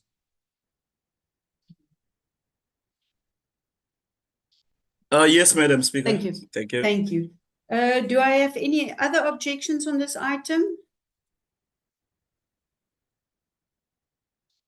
Thank you, Councillor. So this item carries. Then we go to FED4, and as Mayor indicated, MMC Ruth, over to you. Thank you, Speaker, and apologies for the technological issues earlier. I am on FED4. It's the supply chain management report for consolidated section 36 deviations for the month of August and September. The item starts on page 198, and the recommendations are on page 201. And I believe this one is for approval. Thank you, Speaker. Thank you, MMC Ruth. My first speaker on this item is Councillor Zona.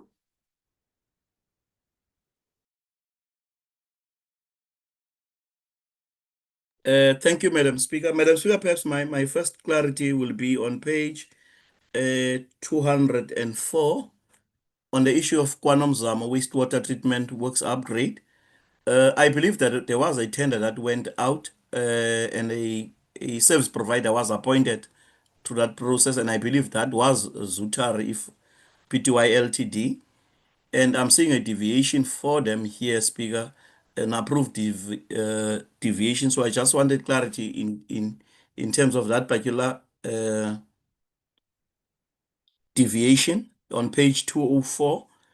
The The other one, Speaker, that I wanted to ask on is on something that I've read here on page 202 on a deviation, because sometimes it's a legal deviation or from the legal side where there's a SAMU investigation. There's a Peterson, R. Peterson Vespela Lavens. I just want to clarity also on that deviation to that amount. For what was it really? I just wanted clarity on that one. And I think I'll rest on those one, Madam Speaker. Thank you very much. Thank you, Councillor. I'm going to give to the next speaker and then I'll give over to the CFO for clarity. Councillor van der Linde, you're the next speaker. Thank you, Madam Speaker. Madam Speaker, yeah, was covered by Councillor Zana for KwaNoZAMU. I also want to know what is happening, because previous we know that KwaNoZAMU was finished, they were handed over, and now there's a deviation again. In our report of July, they said it was finished, and yeah. And then on 203, DM4, Speaker, I want to know, and that is for repairs and maintenance of air conditioning. Why deviate on that? We know that aircons must be serviced, and that why not a tender, a 7-day tender or whatever tender? Why deviate on this matters? I understand there must be deviations on crucial stuff like water pumps and stuff like that, but I can't understand stuff that we use month to month and we can see it's going to happen. Why deviate? The same on testing of water, CW3. It's again calibrating of the machines of testing the water. Why deviate? We know long time before, and there must be more than one company who can do the job. So I can't go ahead and say we can approve. The Freedom Front won't approve it. We can note the deviations, but I can't approve it. Then one of my other questions is on page 207. There's a human resources, it's DMM, it's for the recruitment headhunting services for a crucial vacancy for 92,000 rand. I want more detail on that, please, Madam Speaker. That seems not right. I want more information on that. Then also on the Hankie 990, there's also a 500,000 more or less deviation on Hankie 990. Thank you, Madam Speaker. Thank you, Councillor. Can I give back to the CFO for clarity on these deviations?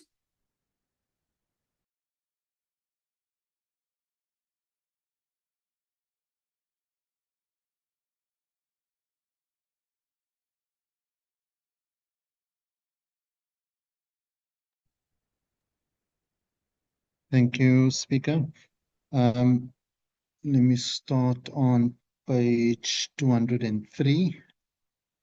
That is the one for Bombela. So as part of the lease agreement, the lessor wanted conditions in the lease agreement in terms of they don't want anyone working on the building, and only they can work on the building, so that obviously they keep track of whatever maintenance happens on the building as well as who works on the building.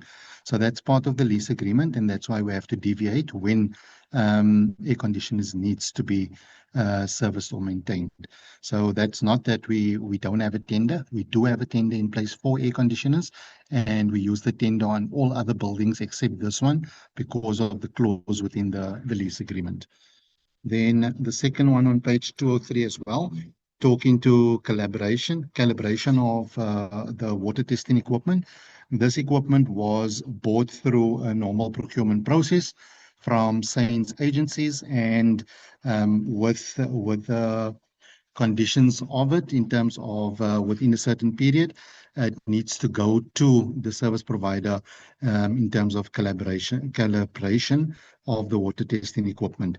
And because we procured it from them, we need to obviously pay them for calibration. So you can't go for a separate tender when it's still within the warranty periods. And that's why we deviated for that. Then the next one is page 204 or DMM2, the one for Billet House. Let me see if that is 202. The one for Billet and House, legal deviation. So as explained previously, when it was impractical to follow supply chain processes because they have initiated legal processes. And what we indicated is, as and when expenditure is incurred, we will then raise the amount linked to the deviation. So there was a deviation that was approved, but upfront you cannot determine the amount that will be spent, and you only recognize the actual expenditure as the expenditure and the invoices are being submitted. That's for Billet House.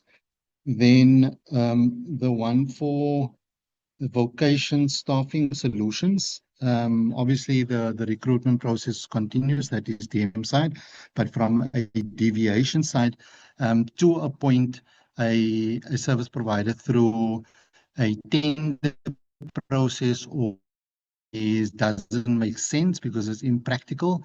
If you're looking for a specific service or there's no guarantee that if you appoint someone, they're going to have the necessary expertise readily available. So in this case, it's impractical to follow supply chain processes because you first identify who in the market has the suitable candidate, and then you need to engage with them when you headhunt. And that's why it's impractical to follow supply chain processes. Then on page 204, the approved deviation reinstatement. So the reinstatement obviously was required to finish the work, and this is not the contractor part. So every time the contractor award changed due to an increase in scope, then that has an automatic effect on the professional service provider providing the consulting service. And because the consultant was appointed via deviation, which was a tender or rather awarded a while ago, we had to ratify the appointment through a deviation so that it's a recent appointment. We could not determine because of legal implications. There was a award years ago, and because we reactivated, the best in terms of making it legally correct and obviously SAM compliant was to enter into a deviation. So this is just a change in the deviation to accommodate the additional work that was required from a contractor perspective. Thank you, Speaker. Thank you, CFO. I think the last one is the Hanky one on page 206 I'm not sure if you answered on that one, on Rootcore Engineering Hanky's project.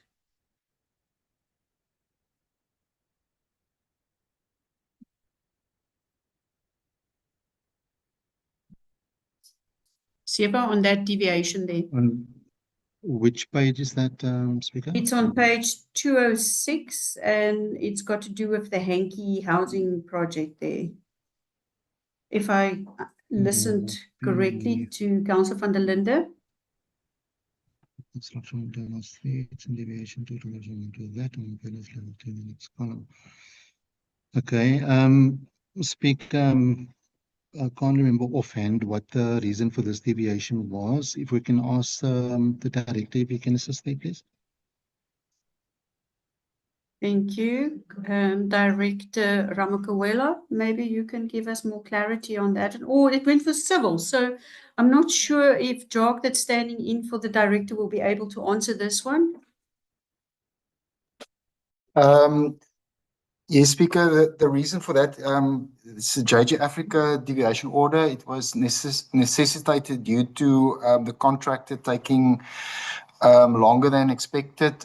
Penalties were subtracted from the contractor, but we had to increase subsequently the professional service provider's cost, and that had to be accommodated through a deviation order on their appointment. That was previously also, I believe, a deviation order. Thank you. Thank you for that clarity. Councillor van der Linde, your clarity questions?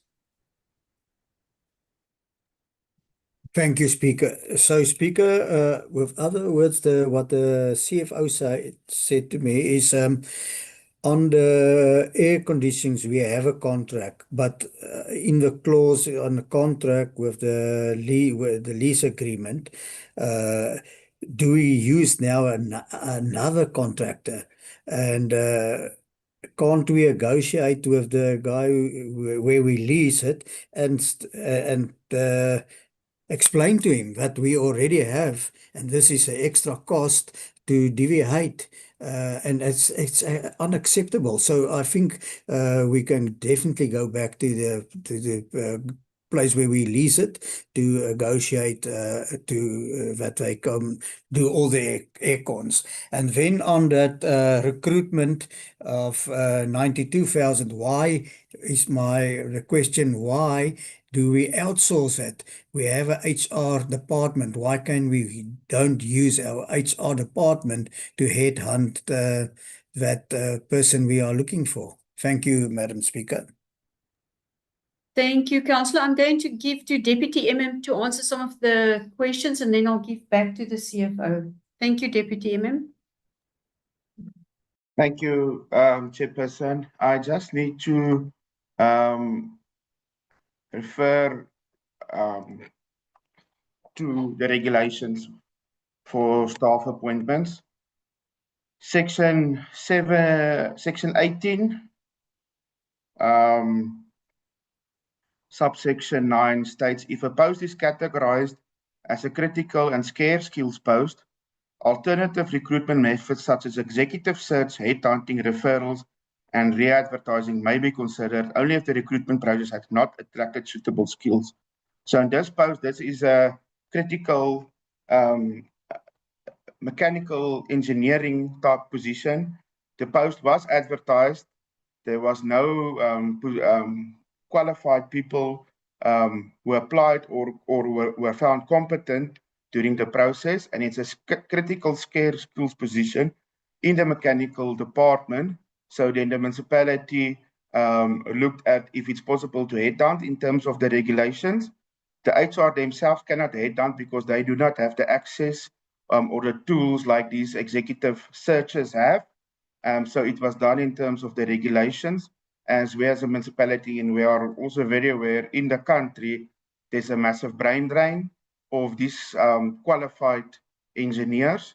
And I don't think even there's one such engineer in the whole of Eastern Cape available in a municipality. So that we had no other option but to look at a recruitment agency who offers that skills to try to recruit a person of that caliber and that quality. And that's the reasoning why that was done that manner. In terms of the Bambalela agreement, yes, Councillor, you are correct in saying negotiate. We did negotiate, try to negotiate with the leasee. However, the leasee was determined into this matter. But we note what you say, and we will address the matter again in terms of this. But we did negotiate when the lease agreement was set up again. Thank you very much. Thank you, DMM, for that clarity. Councillor van der Linden, do you still have objections on this item or clarity questions? Madam Speaker, no, I'm fine, but still, I'm not in support of to approve this. I will note it. Thank you, Councillor. That means we have to go to a vote. Could the administration please set up a poll for us?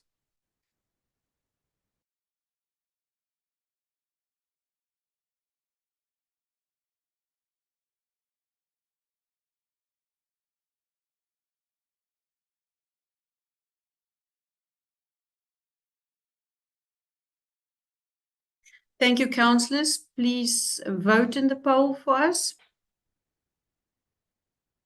And councillors that is unable to vote, could they indicate in the text box? Because I know there were 2 councillors. It seems like the one councillor has resolved her problem, but if there is any, please indicate for us.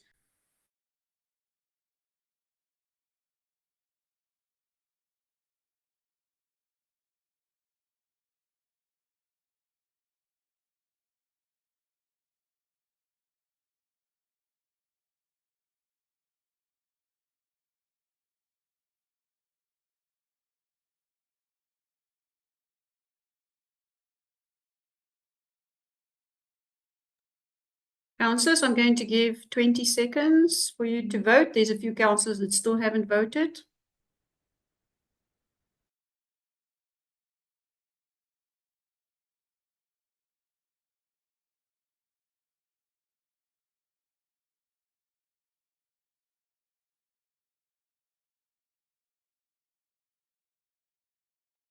Thank you, councillors. Could I ask the administration to close the poll for us?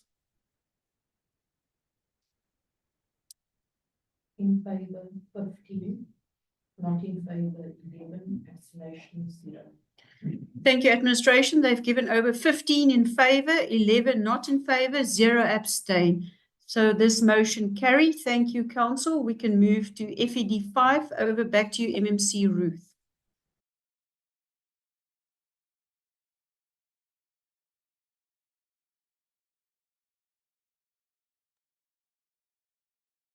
Thank you, Speaker. FED 5 is on page 208. It's the report from Budget and Treasury, and it's the withdrawals from our municipal bank account for the quarter ended 30th of September 2025, first quarter. The recommendations are on page 210 for noting. Thank you, Speaker. Thank you, MMC Ruth. I do not have any speakers on this item. So this item is just for noting. So we can move then to the next item, seeing that I don't have any speakers. Councillor, back to you for FED 6. Thank you. Thank you, Speaker. It's the section 71 report, FED 6, the monthly budget statements for the period July to September 2025, and the financial state of affairs of the municipality as at the end of September 2025 for this financial year. We're on page 213 with the recommendation on page 216. Thank you, Speaker. Thank you, MMC. My first speaker on this item is Councillor Mbandano.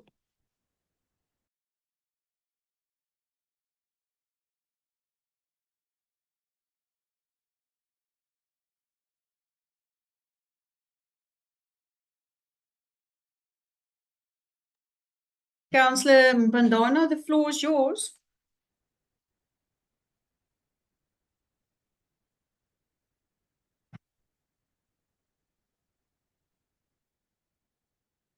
Councillor, I'm going to come back to you. I'm going to give over to Councillor Gertenbach.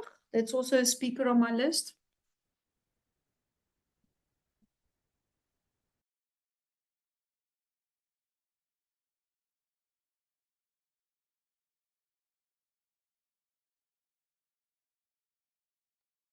Councillor Gertenbach, you also on the speakers list?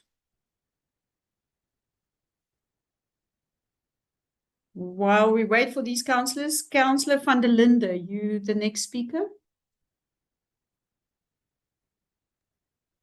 Thank you, Speaker. Speaker, on page 217, where the bullets are, we say we have a operating expenditure amount of so we have in deficit we have 56 million more or less better off. But if you look downwards and we look at the amount 62 million of debtors not been on this report, creditors not on this report. So actually, if we take that to, then we are 6 million short on the operating money. So that is concern for me. If I'm right, the CFO can just explain to me that too. And then on page 218, and then it makes sense for me. We say we have a shortage of 15 million. Cash shortage for 15 million. So that makes sense then to me if we look at that 6 million on top there. And then also on the next column, just behind where the rates are, and the debtors collection rate, and that is worrying. If we look at that table there, we're much lower than expected. On the last one, I just want to go down quickly. Yeah, this is worrying me about our finances. Our finances is not looking that good as what we thought. So we only have half a month of money in the bank, it seems to me. So if the CFO can just explain to me if I'm right or wrong, but actual figures for September was 88.5%, and actually not, yeah, and September is what, 78. So that figures is very, very low. Why is it like that, Speaker? If the CFO can just help me on that. Thank you. Thank you, Councillor. Councillor Mbadana, would you still like to speak on the item? Aye, Honorable Speaker. Yes, Councillor. Okay. Thank you, Honorable Speaker. I'm sure I just wanted to look at just one item, given the fact that I'm just looking in terms of our debt, and then we don't have a breakdown. As Councillor flagged the issue of our 62 million, I'm just looking at this old and age. This debt has got to get a pankop of a bless, no, this metro debts. How do we equate it in terms of our current existing debt? And lastly, if you put it in terms of our debt, then my question is, are we as liquid as municipality, meaning our finances in terms of the positive? Only that question, Chair. And if the answer is yes, on what basis do we say so? Thank you. Thank you, Councillor. Councillor Gertenbach, would you like to speak still on the item? Thank you. Can you hear me? Yes, I can hear you, Councillor. No, firstly, I want to, we have to be, by this time of the year, we have to be on 25% expenditure and income. And we are almost there. The consumer debt have decreased, which is good. The correction rate that Councillor van der Linde referred to is as a result of the fact that some people pay in advance and at the beginning of the year. The issue that bothered me most is the income in terms of water, which is 18%, and it's supposed to be 25%. If I can just get clarity on that. Thank you. Thank you, Councillor. I'm going to give back to the CFO for clarity on the questions. Thank you, CFO.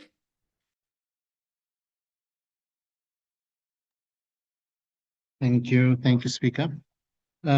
Speaker, the first question on page 217,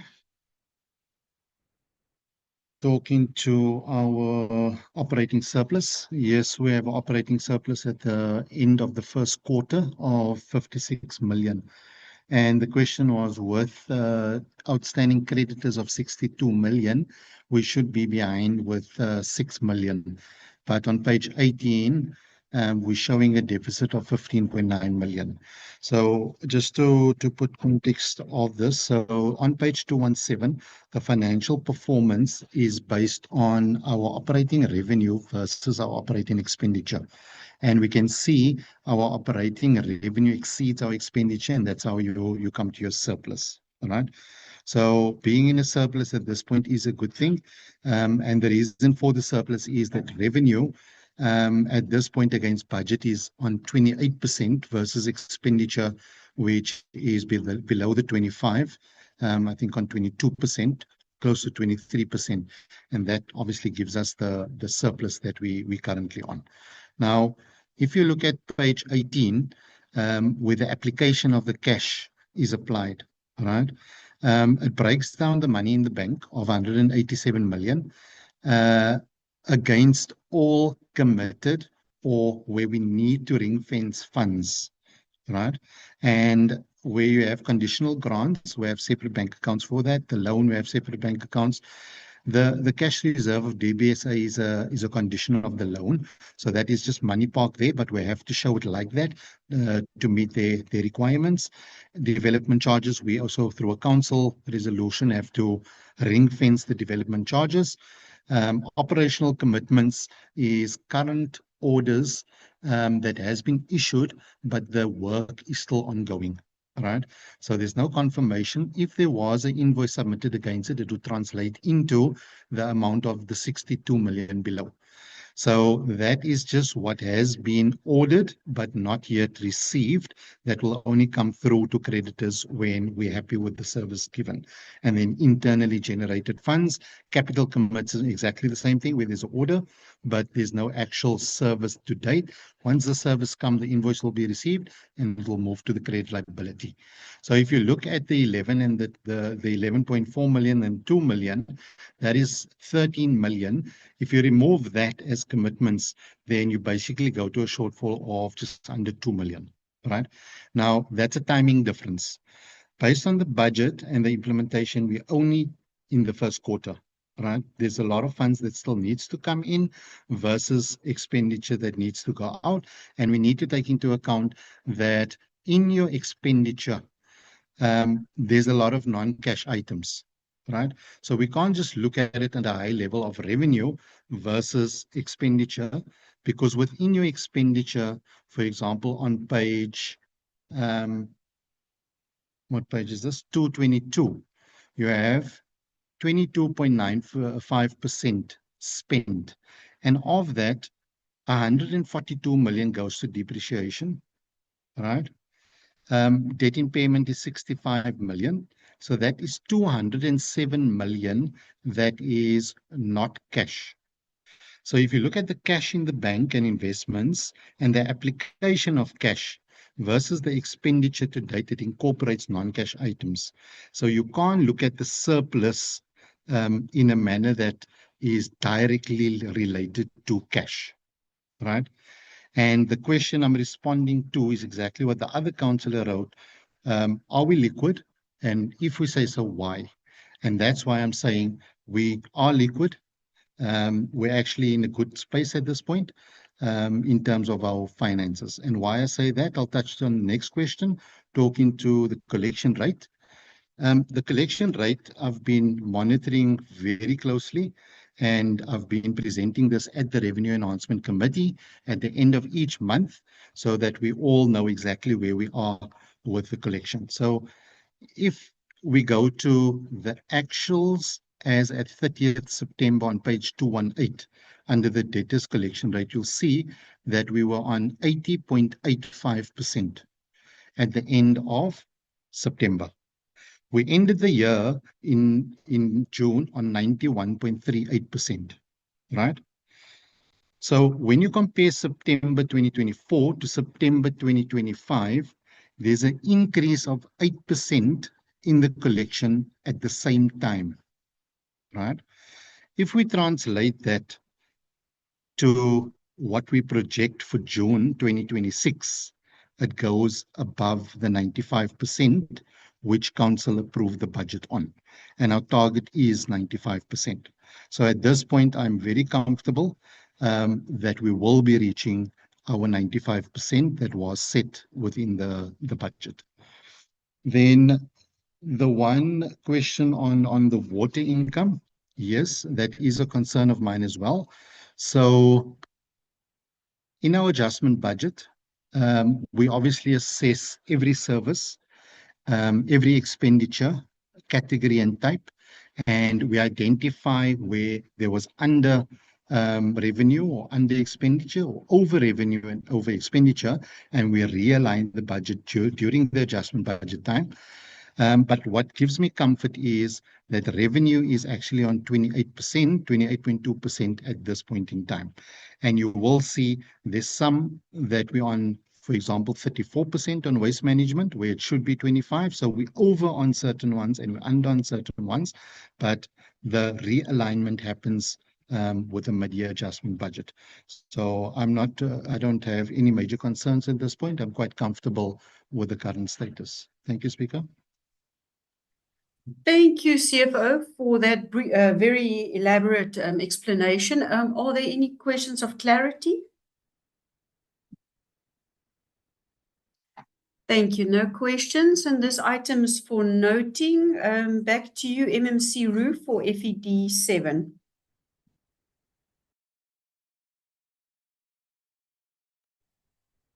Thank you, Speaker. FED 7 is on page 264. It's the supply chain management report, and it's the quarterly implementation report for this first quarter of the 25-26 financial year, ending on the 30th of September. The recommendations are on page 265, and this item is for approval. Thank you, Speaker. Thank you, MMC Ruth. Councillor van der Linde, you're the first speaker on this item.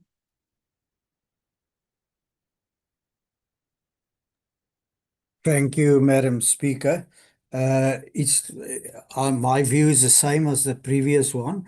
This is actually just a rubber stamp. All of this already happened, so the Freedom Front Plus is noting the report, is not supporting the report.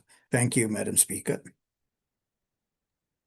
Thank you, Councillor. You're the only speaker, so you're objecting to this item, so it means we need to vote on this item. Could the administration please prepare a poll for us so we can go to voting? Thank you.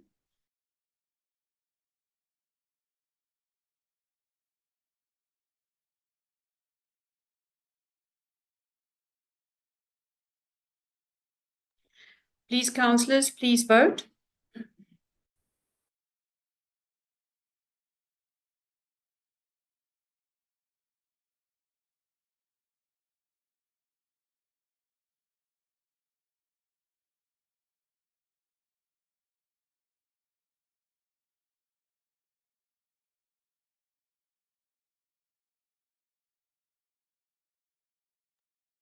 Please, councillors, could you please vote or abstain or not vote in favour?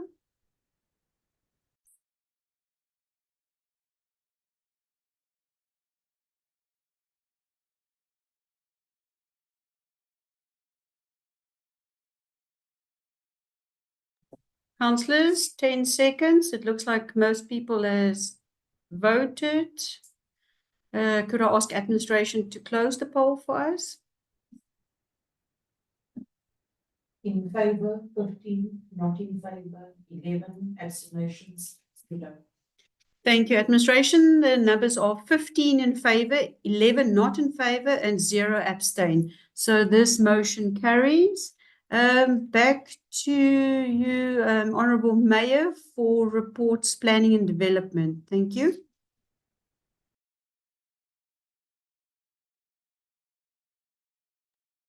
Thank you very much, Speaker. I'd like to table the reports or the items for planning and development, and it will be handled by Deputy Mayor Jantjies. Thank you. Thank you, Mayor. Deputy Mayor Jantjies, the floor is yours. Once again, good day, councillors and administration. Thank you, Honourable Speaker. The reports by the Chairperson of Planning and Development Services. First item is page 298, PD1. It's now requesting the Council's in principle approval for the alienation of a portion of portion 4, Farm 346, Siemensdorp Road. Honourable Speaker, this item has served in the portfolio, extensively discussed, and it's in terms of our SLA for the 7 hectares, the portion that is required in this item. I table this item to Council for approval. Thank you, Honourable Speaker. Thank you very much. MMC from Planning and Development. My first speaker on this item is Councillor Ndizalani.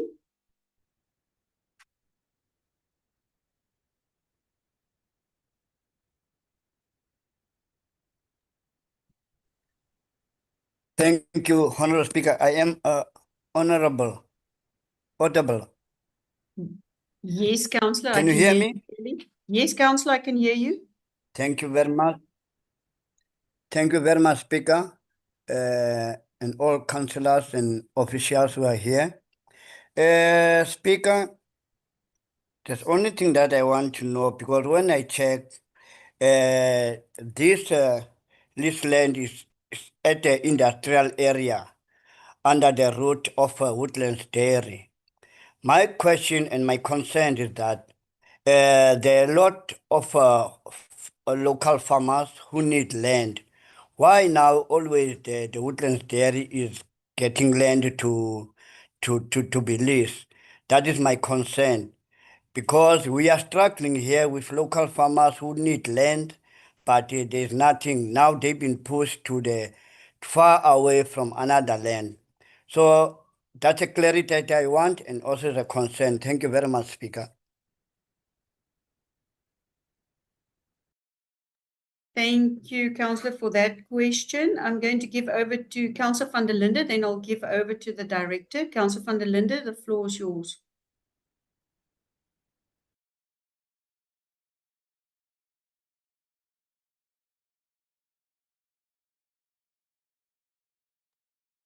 Thank you, Madam Speaker. Yes, we struggle with this mute button. Madam Speaker, I'm not against this item. I just want to know quickly, and I know but I wasn't at that meeting. I was in Joburg.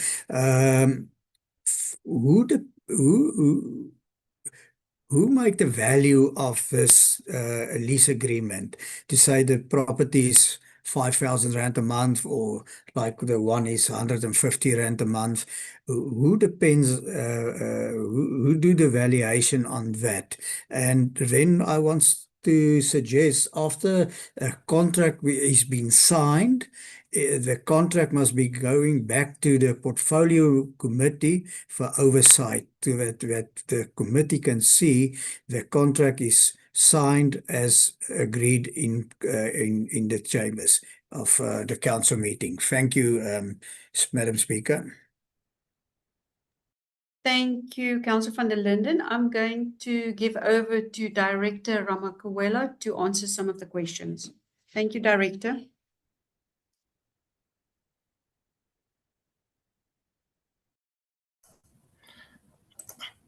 Okay, thank you, Speaker. Yeah, I'll start with the first question from Councillor Nzalani regarding why no land for farmers and why this one. I think, yeah, the issue of land for farmers is a challenge, Councillor, but we are engaging internally with the farmers, because there is limited land for farming, and that's why we can't just go ahead and grant leases, because we're receiving a lot of farmers.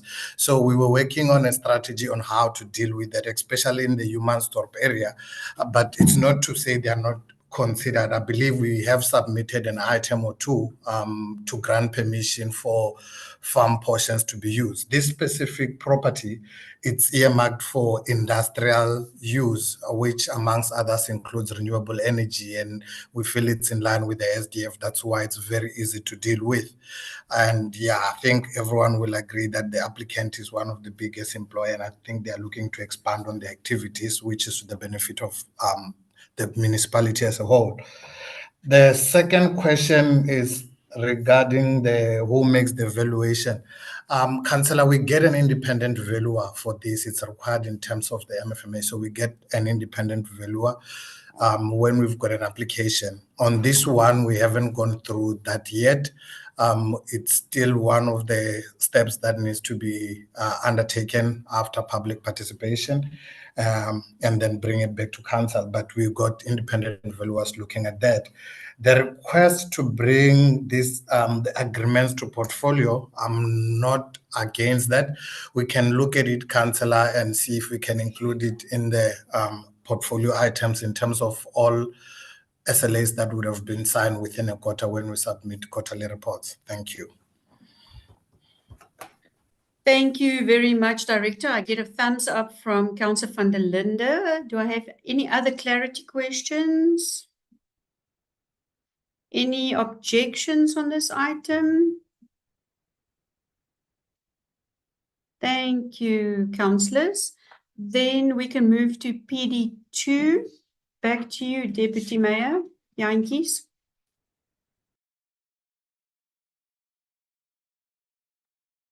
Thank you, Honourable Speaker.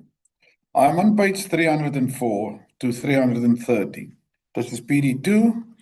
It's the request for the Council's final approval for alienation of a portion of portion 1 to 5 of Farm 335 Humansdorp Road. This is the piece of land in the Ocean View area on the way there to Ashton Bay. It's the 7293 next to the USAVE, which is part of the King's College and development for the Crescent with a lease agreement. The recommendations are there, and I present this after portfolio discussions to the council meeting today. Thank you, Honourable Speaker. Thank you very much. My first speaker on this item is Councillor Nkilishani.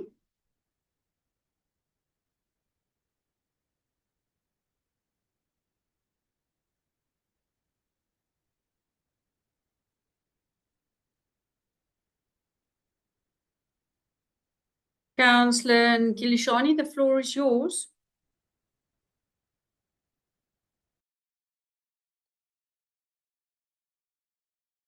Thank you very much, Speaker. Speaker, for me, the moment you talk about the public participation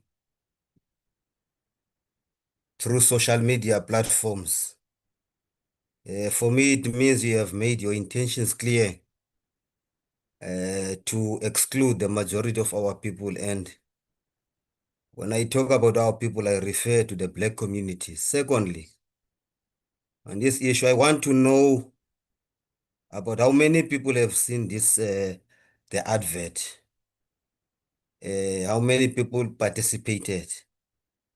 Because, Speaker, we must make sure that all public participation are done in a fiscal meetings, word by word. We have been telling you this, government, since 2022. Clearly, you are not a listening government. You are sitting with your ears. Thank you very much, Speaker. Thank you, Councillor. My next speaker is Councillor Zana.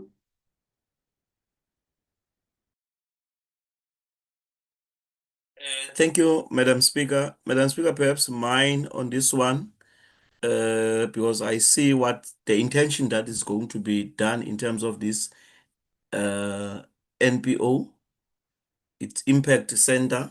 I think these are the type of things we want to see happening in our communities. However, I see there's a lot of recommendations. It's starting from 10.1 till 10.8, Madam Speaker.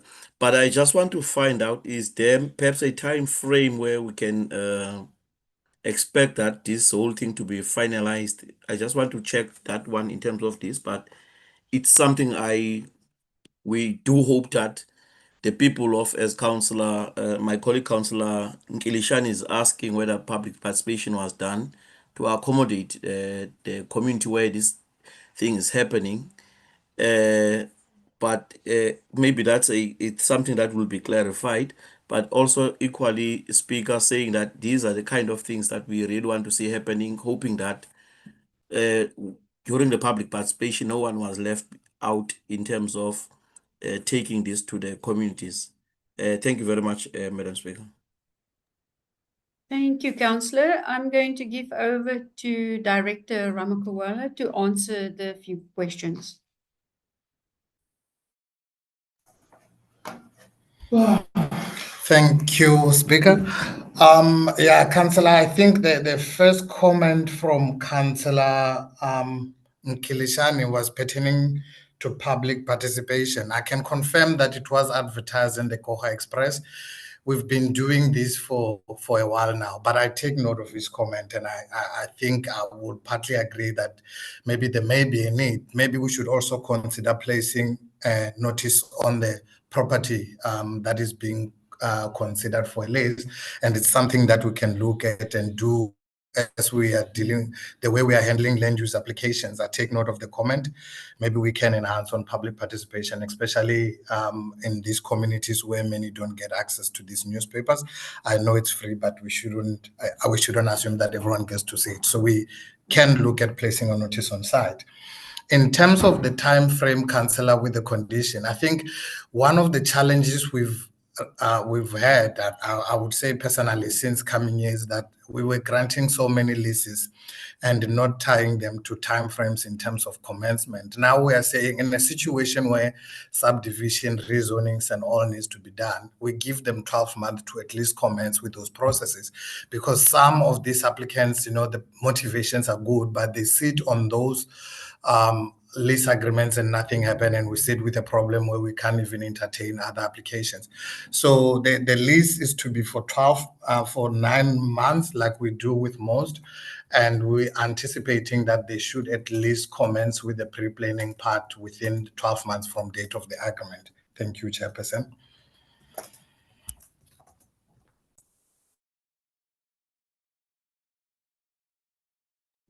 Thank you, Director. Any follow-up questions of clarity? Thank you, councillors. Any objections on this item?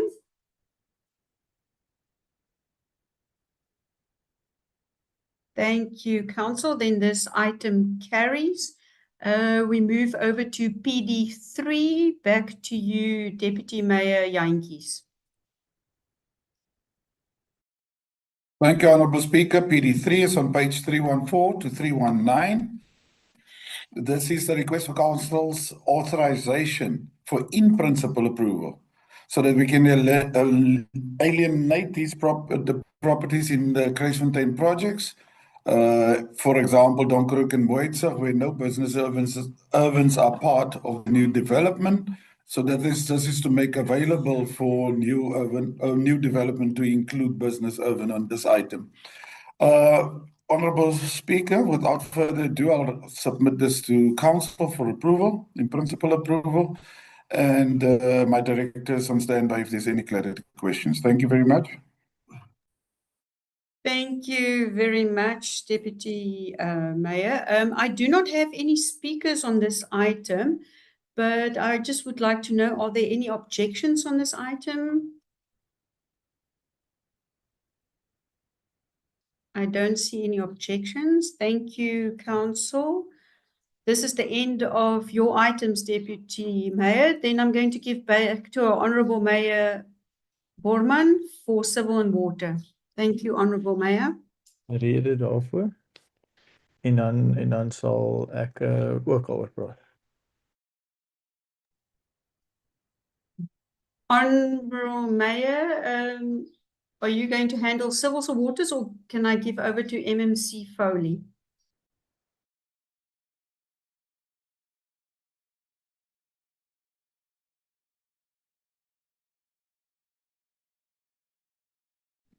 Thank you very much, Honourable Speaker. Speaker, I'd like to table the 2 items for civils and water, and it will be handled by Councillor Foley. Thank you. Thank you, Honourable Mayor. MMC Foley, the floor is yours. Thank you, Honourable Speaker. Speaker, I'm on CWS1, page 321. And the recommendations are on page 332. Speaker, the item in front of us is one that we discussed thoroughly in our portfolio meeting, and I think the majority of the portfolio committee suggested that this be escalated to a higher level. Speaker, just some background is we received 2 grants from the Department of Human Settlements to address bulk services in areas where housing projects need to be unblocked. We received 2 SLAs that were signed by the department. Subsequently, to the signing of the SLAs, Speaker, also subsequent to the commencing of the projects and the appointment of the consultants, the relevant department from Human Settlements indicated to us that they have to backtrack on the signed SLAs. Speaker, I'm bringing this item to council as it is a huge concern that which would have brought a lot of relief to our communities, is now being stalled due to the SLA issues. The item is in front of us for noting. Thank you, Councillor. Thank you, Speaker. I table the item. Thank you, MNC Foley. My first speaker on the item is Councillor Nshota.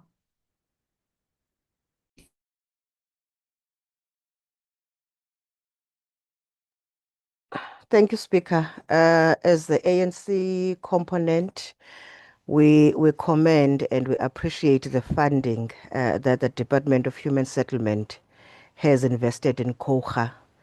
It really is making sure that the people who are living in squalor conditions are getting housing so that their conditions that they're living under are being made better.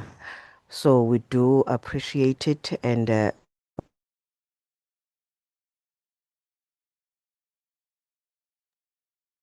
Councillor, we lost you for a second there.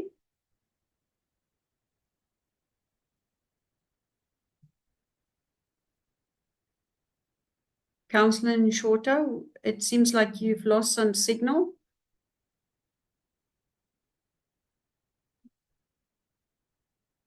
Councillor, we'll come back to you to give you another opportunity. Honourable Mayor, you're the next speaker on the item.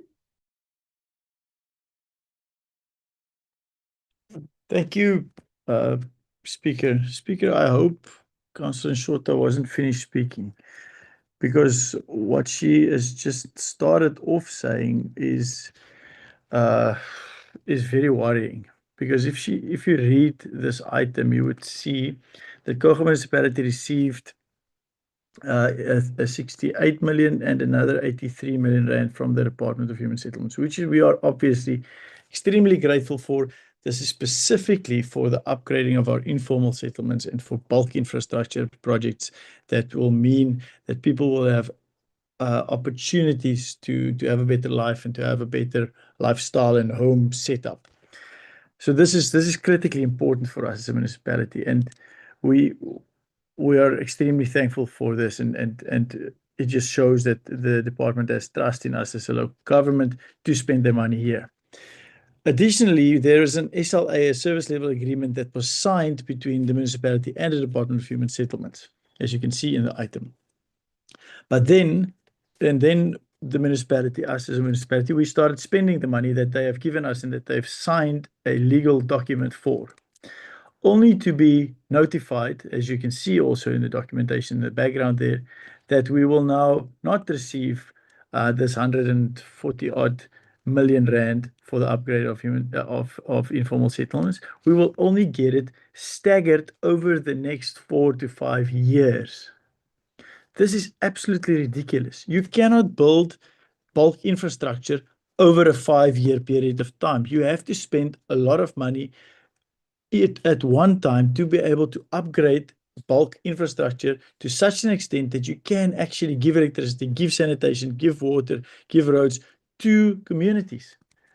And this item is here for the reason so that we can make council aware of the fact that there has been commitments from the Department of Human Settlements that because of the commitments from them to us, committing to money, we have made commitments to contractors to start doing work and implementing these projects that the Department of Human Settlements have also agreed to. But now we cannot pay these people. We cannot continue these projects. Everything has to be stopped with immediate effect because we are now getting it over a period of time. We have gotten a 30 million rand this financial year. It's already spent. It was already spent 2 months ago.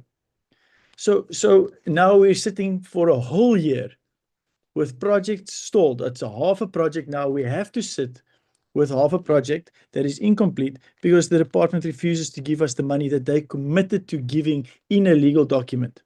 And this makes me extremely angry. So I really hope that Councillor Nshota will, while I agree that we are grateful for the funding that we receive, that she and her caucus, Councillor Zana and his caucus, will support not me, not the political party. This is not about politics. This is about people's lives, that they will support this municipality in making sure that we are in a position where we can give our residents, our poorest of the poor residents, the opportunity to have a better life, and that they will stand with us as we petition to the province, as we take a stance against or to the province, as we submit requests to the province, additional requests to the province to actually give us the money as they agreed to in these legal agreements. So I'm really hopeful that Councillor Zana, Councillor Nshota and the NC caucus will agree to this so that we can stand together for the people of Coega, because this is not the way that we want our residents to be treated. We do not want them to have hope because, yes, all of a sudden we've got a lot of money that the province is promising us. And now just to hear, no, you can only receive your house in 4 or 5 years' time. That's unacceptable. That is not, that's not honorable conduct from provincial government. So I am really imploring our fellow councillors of the ANC specifically, because there's obviously politics involved behind the scenes, and we need to stand together as a united Coega Council to make sure that our residents, it's not specific residents, it's all of our residents in the poorest of poorer communities receive the services that they deserve. So I'm really asking as beautifully, nicely as I can. Thank you very much, Honourable Speaker. Thank you, Honourable Mayor. Councillor Nshota, I'm going to give back to you. I presume you logged in and out again. You did not finish your 3 minutes. Thank you. Yes, I was locked out, Speaker. As I've told you in the morning, I have issues with my laptop audio, but unfortunately, I won't know where you've missed me, so we can leave it. It's fine, Speaker. Thank you. Thank you, Councillor. We did get you nearly to the end, so we did hear your message, and thank you for that. Councillor Zana, you the next speaker on the item. This mic, unmute and mute. Thank you, Madam Speaker, very much for the opportunity. I think, Madam Speaker, where I want to perhaps start with this is that it's correct for us to be grateful for the province for the financial injection into our infrastructure and our projects that were planned to take place in Coega. However, Speaker, I think when we spoke about the MINMEC sessions where the mayor is also perhaps forming part of that body, and I think he said, if I'm captured him correct, that he said between the 11th and 12th of they are going to have a 2-day session as invited by the Premier, where they are going to have the meeting. And perhaps that will be a platform for the mayor to raise these issues of Coega and highlight whatever he was highlighting currently in this Coega Council to the attention of the Premier, because I believe that body is precisely established for that. And perhaps in our December meeting, we'll be able to get a resolution or a report in terms of what was the response of the Premier pertaining to the cutting of the funds that were coming to KOGA. Perhaps I also want to, because when I went through the attachments to this item, Speaker, I could not find reasons, because I think there should have been reasons given, because if the municipality, I'll make an example, with the construction or the project of construction of the Phillipsville sports field, when the municipality is unable to continue with funding that or building that sports field, there must be reasons that are underlining the factor. Why is it that when we've planned 4.5 million for the first phase of the sports field, and that has not taken place, we need to have reasons as to why is the funds not there. If the funds are going to be, there's going to be perhaps not a rollover, but shifted to a different vote for whatever purpose. I think we need to have such reasons. And I believe also the province here did not just come and say we can't give you the money anymore. They should have perhaps indicated that these are the reasons that we cannot perhaps give KOGA. In as much as that we've been grateful before, because there are projects, as I've seen that the Western one, to me, the Western Water Treatment Works project is going to unlock a lot of human settlement projects. The Hanki 990, it's a long pipe dream that have been coming for the people of Hanki. And we really need to see these projects happening, Madam Speaker. So mine was just to say, were there ever reasons given to us why the cut in our funding coming to us? I understandably so what the mayor is raising, but also saying that on that meeting that the mayor is going with the premier in 30 November, seconds, Councillor. that he must raise these issues there in that particular platform. Thank you very much, Madam Speaker. Thank you, Councillor. Councillor Mbandana, you're not on my speakers list. Do you have a question of clarity? Because all I've heard is suggestions, and I hope the administration adhere to all the suggestions so we can unlock all these projects. Councillor Mbandana, any question of clarity? Okay, thank you, Chair. Just a clarity that's also gonna reflect and remark. Chair, I'm sure those guys in the province, at times when they visit our areas, they check as to why are the projects stalled in our community. And we do reflect to the MEC. You send bulk of money to KOGA and they go to the constituency of the DA. Where you go to Donkerhoek, but Ramaphosa, the last development done was 1997. These are the things critically that we also want you as the DA-led government to reflect back on.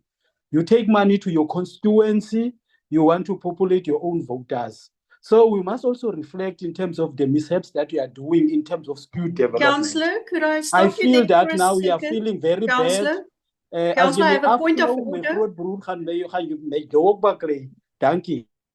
Thank you. Honourable Mayor, you had a point of order?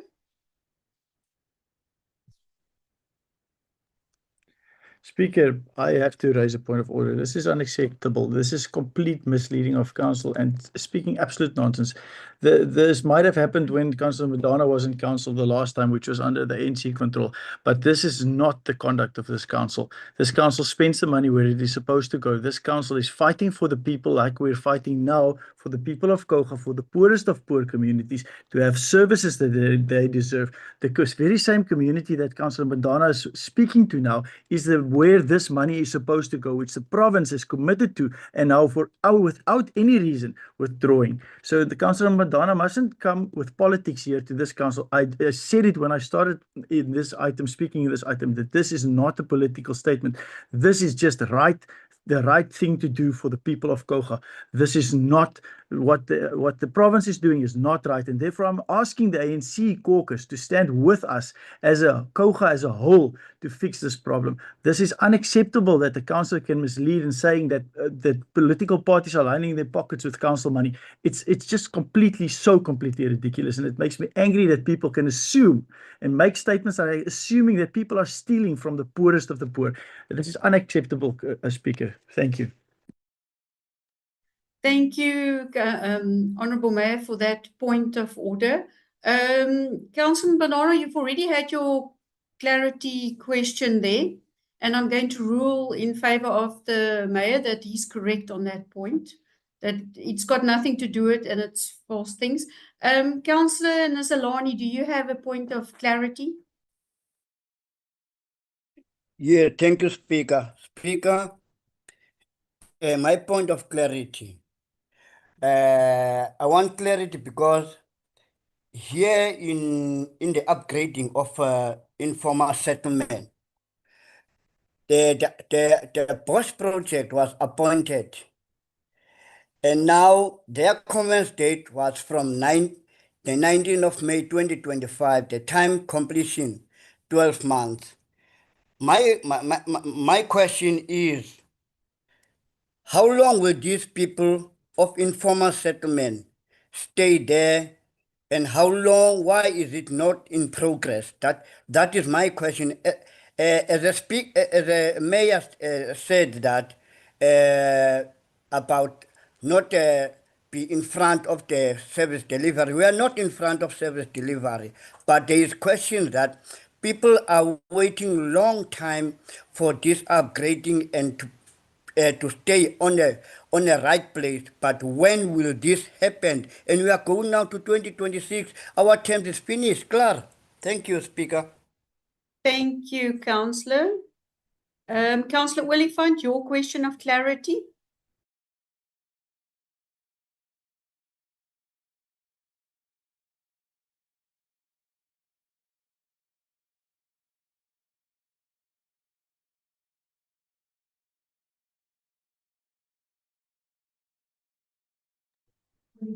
Councillor Oliphant, your question of clarity?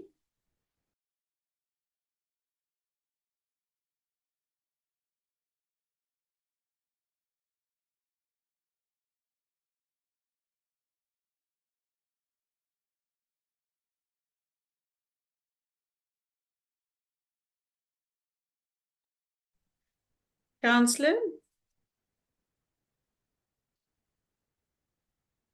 If you have a question of clarity, Councillor Oliphant, you are welcome to send it afterwards to my office. Then we can get the clarity question from the administration.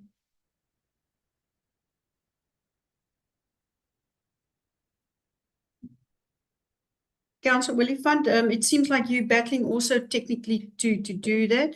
What is going to, I don't have any other clarity questions, and this item is for noting. Thank you, Council. I'm going to move to CWS2. Councillor Foley, back to you. Thank you, Speaker. Speaker, I'm on CWS2 on page 342.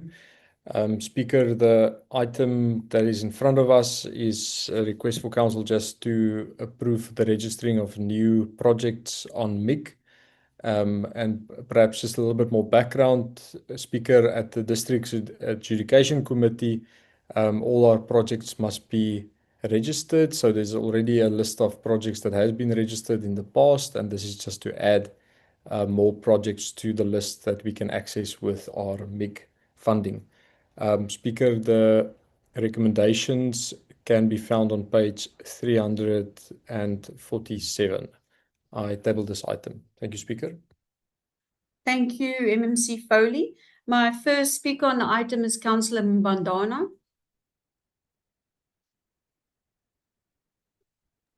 Thank you, Chair.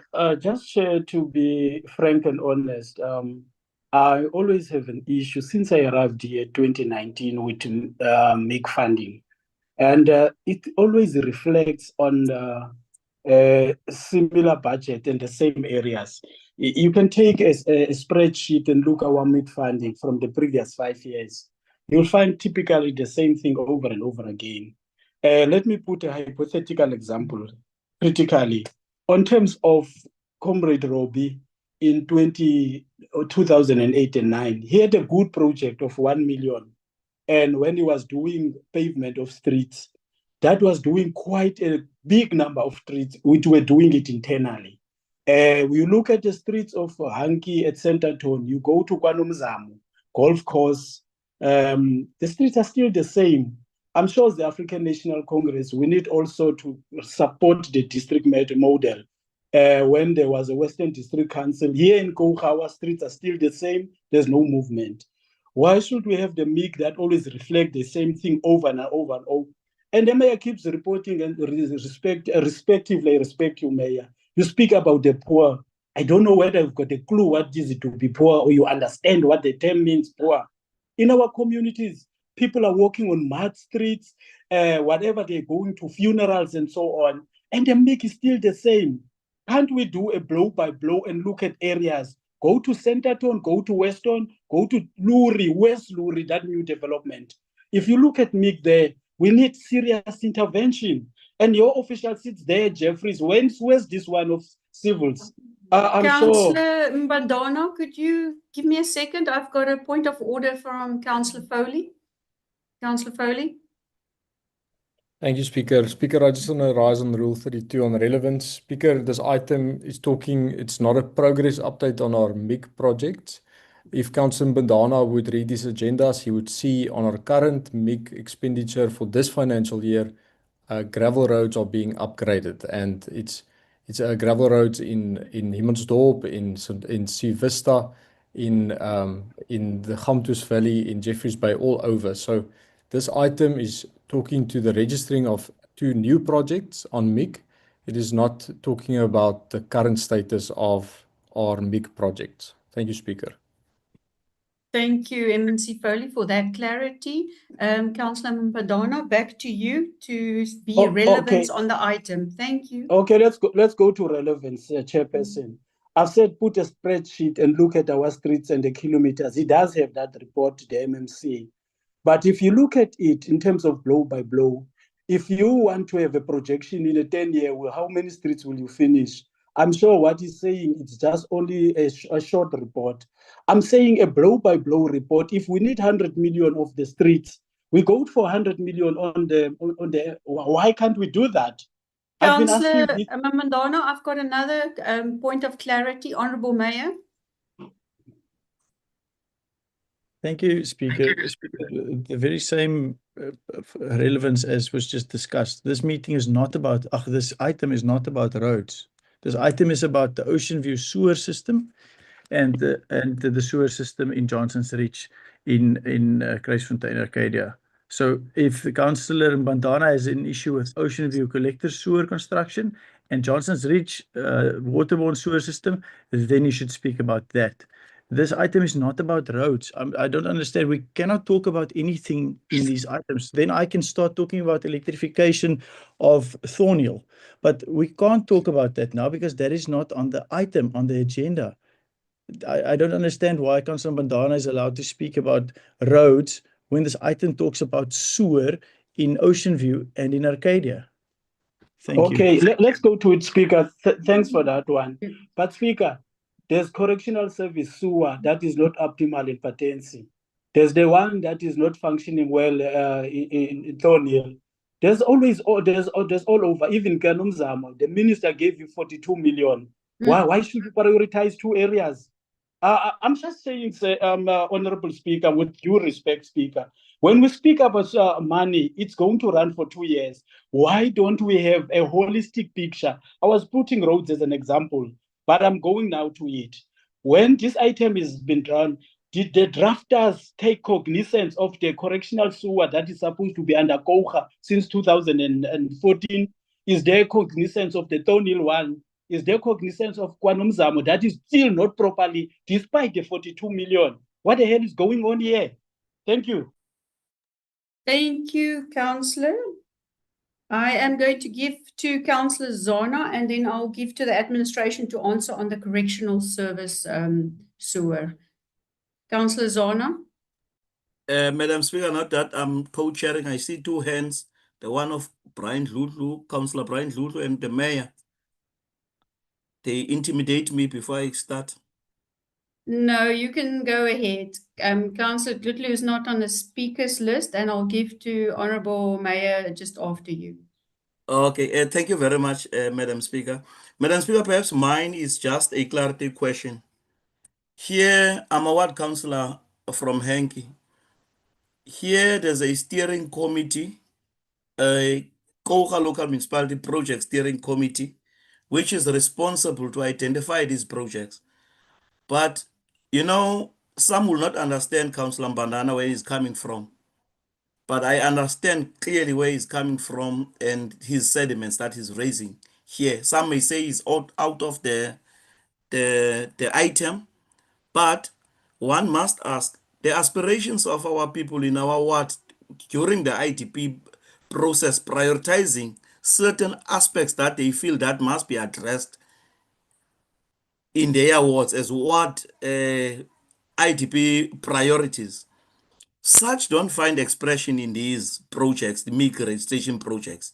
Now, my question is, how do this steering committee arrive at selecting which projects must be escalated or prioritized in the order of importance than the others?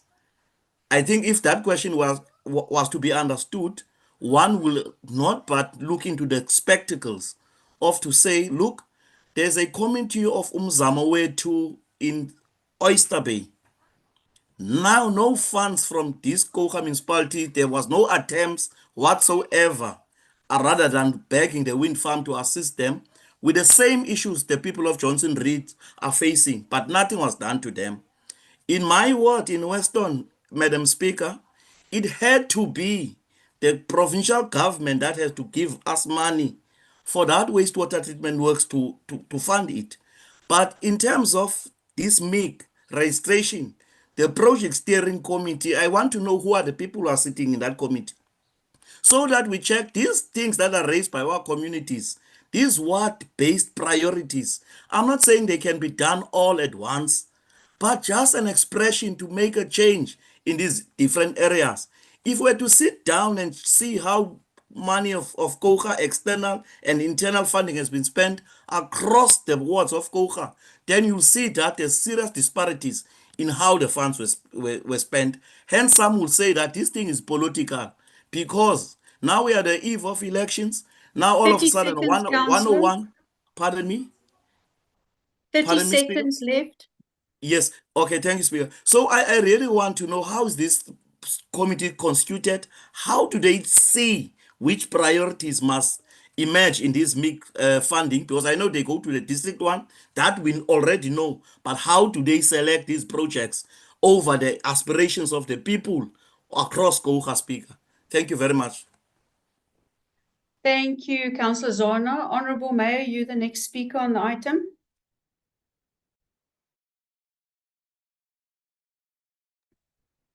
Thank you very much, Speaker.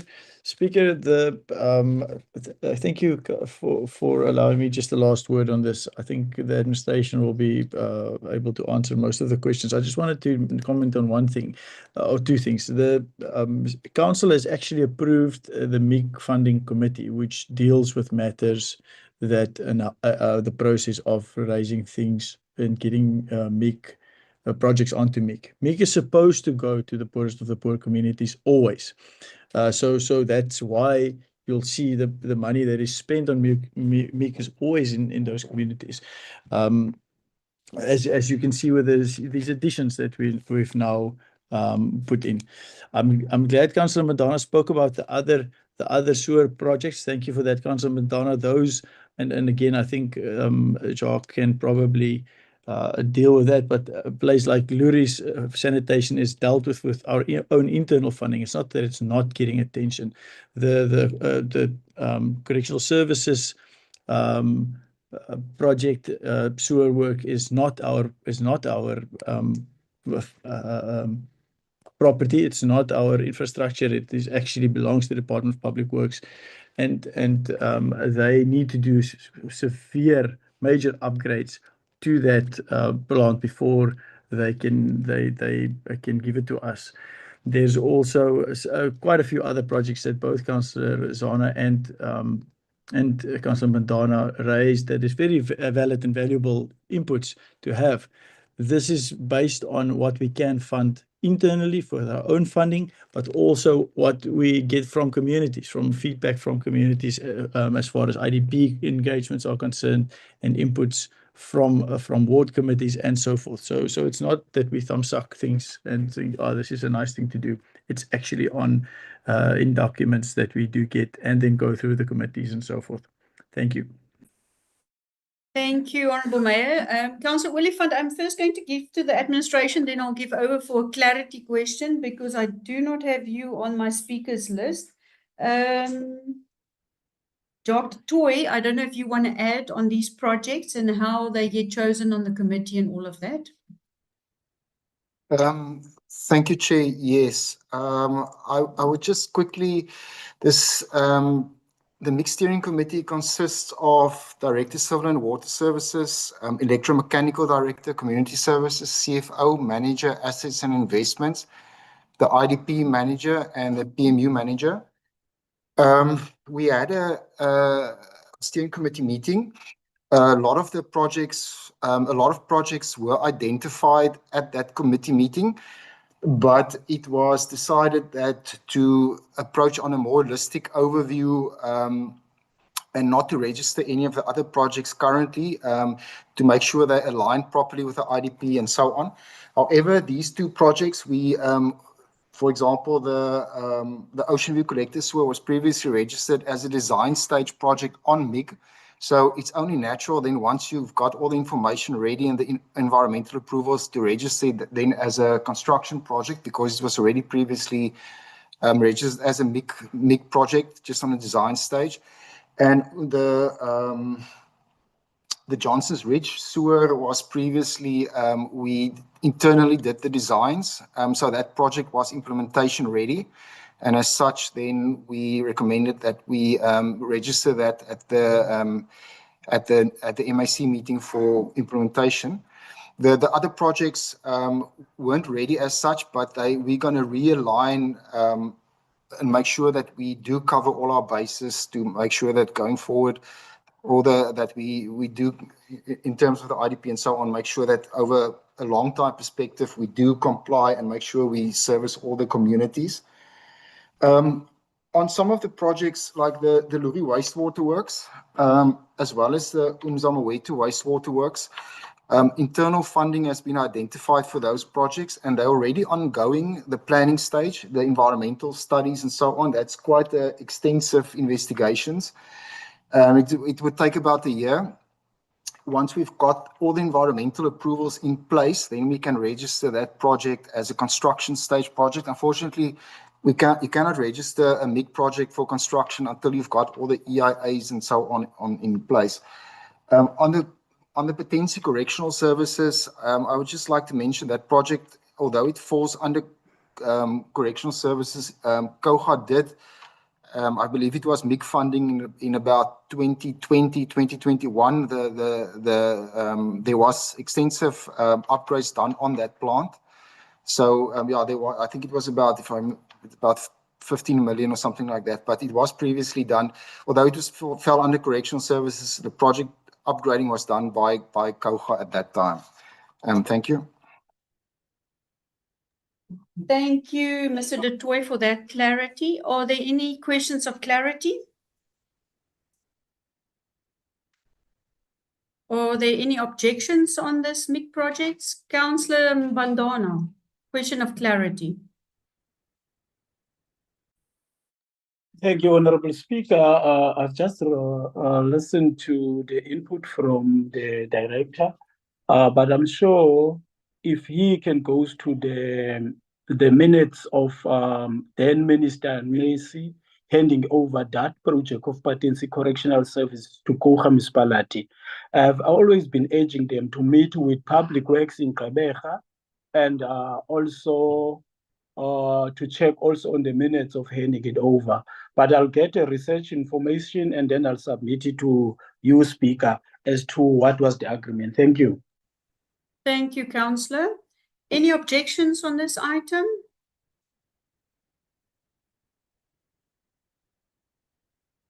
Thank you. No objections. So this item carries. Thank you very much.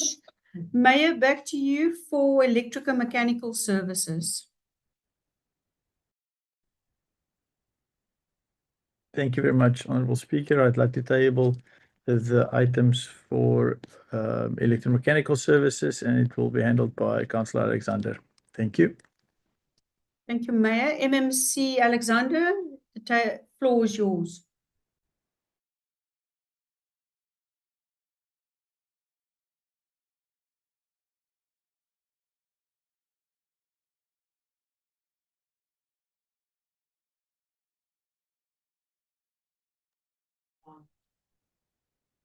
MMC Alexander, the floor is yours.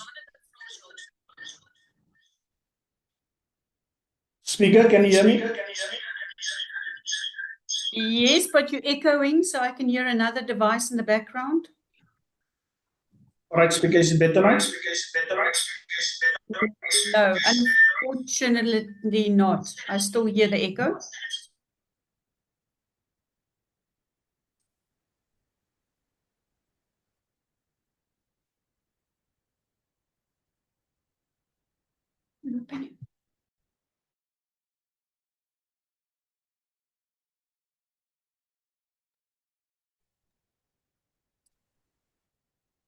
Councillor Alexander, you can try again with your sound. Speaker, can you hear me now? Councillor, there must be another device where you're sitting, so it's echoing.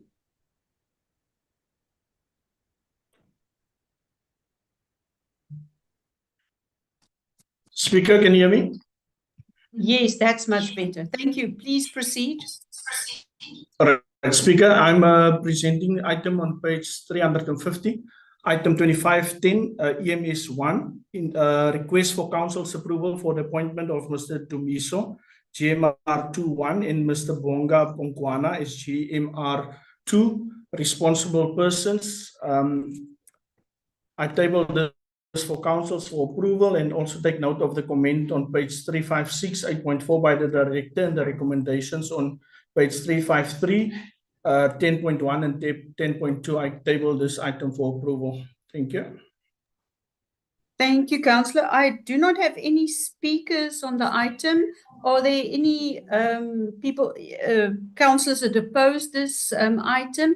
Councillor Oliphant, I see your hand is up.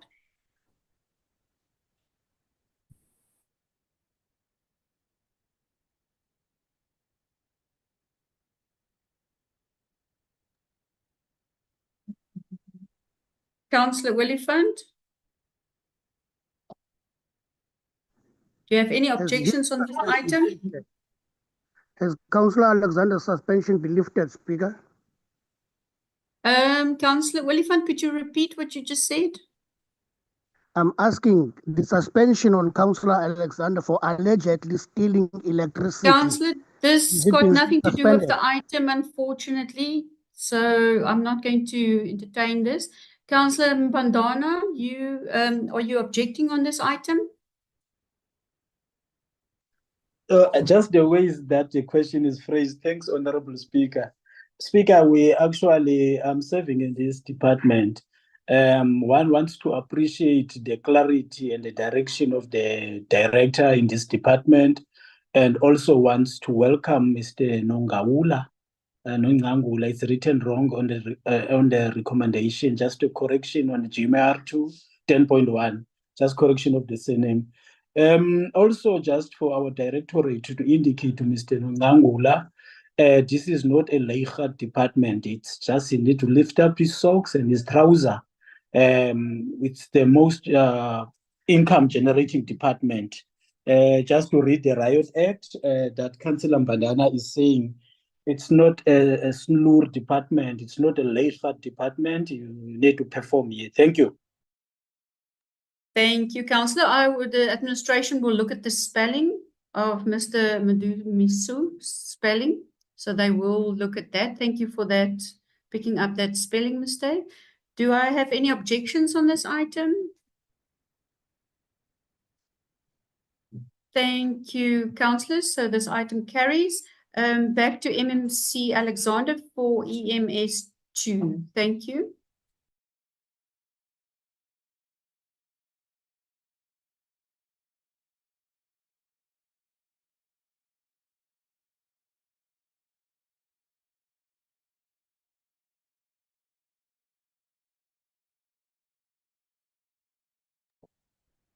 MMC Alexander, are you still online? Speaker, can you hear me? Yes, I can hear you clearly. I'm Please almost done proceed. with I'm almost done with the item, the presentation. Okay, let me start again. On page 357, item number 2510, EMS2, report on a fatal electrocution incident on municipal electrical infrastructure that happened in St. Francis Bay.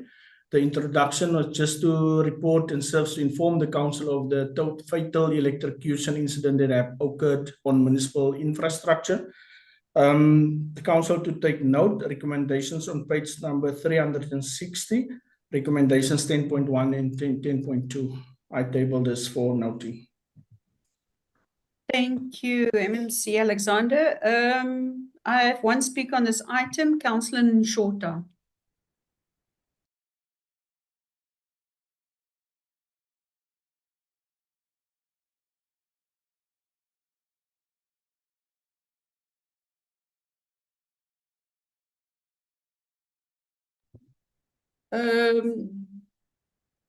Unfortunately, it looks like we've lost Councillor Nshota on this thing. I'll have to move on. She's not online. I don't have any other speakers, and this item is for noting. Very sad item. Thank you for the item. Councillor MMC Alexander, back to you for MS3.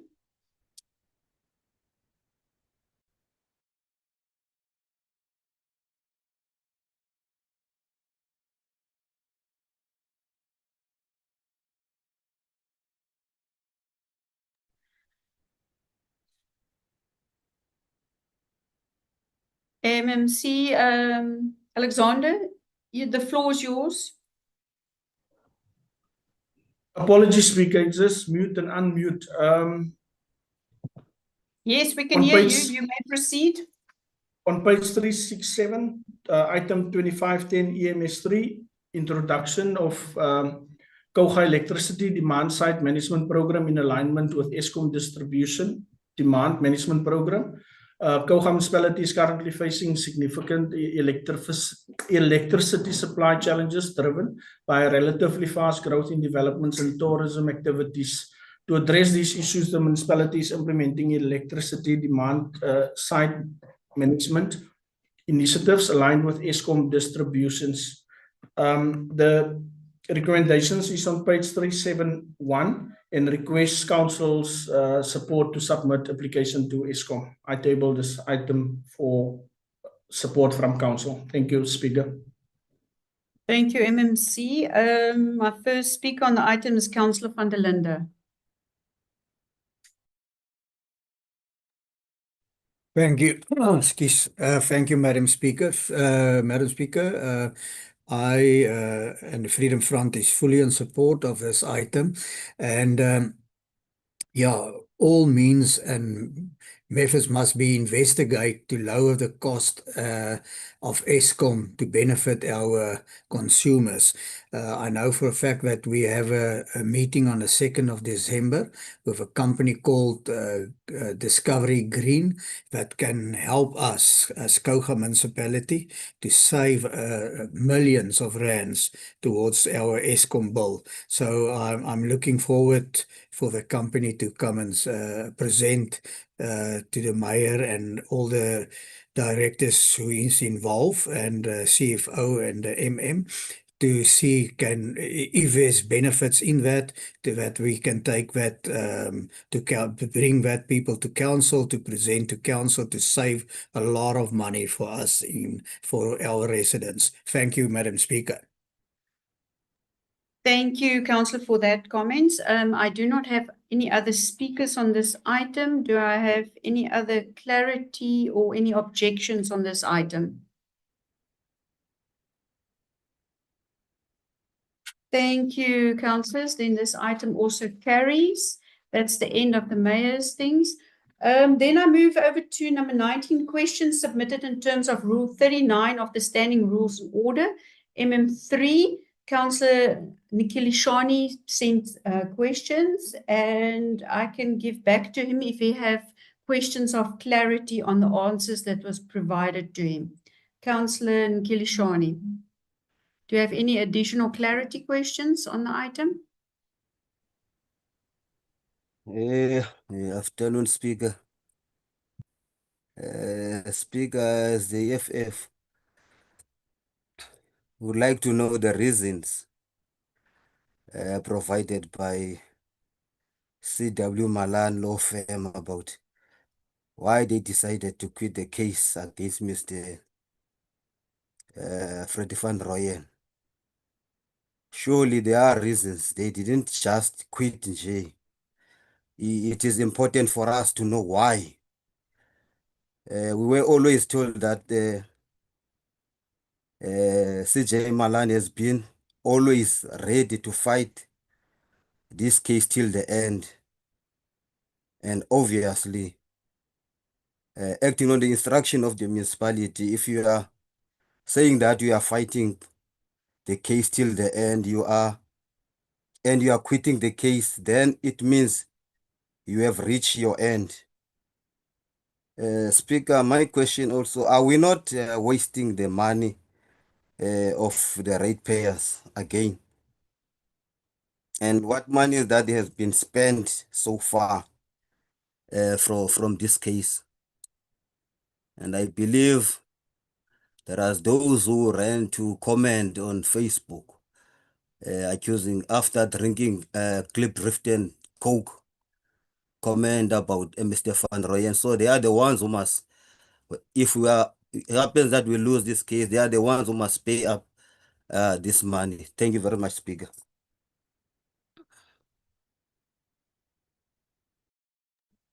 Thank you, Councillor. I'm going to give over to Deputy MM to just answer your clarity question on that. Thank you.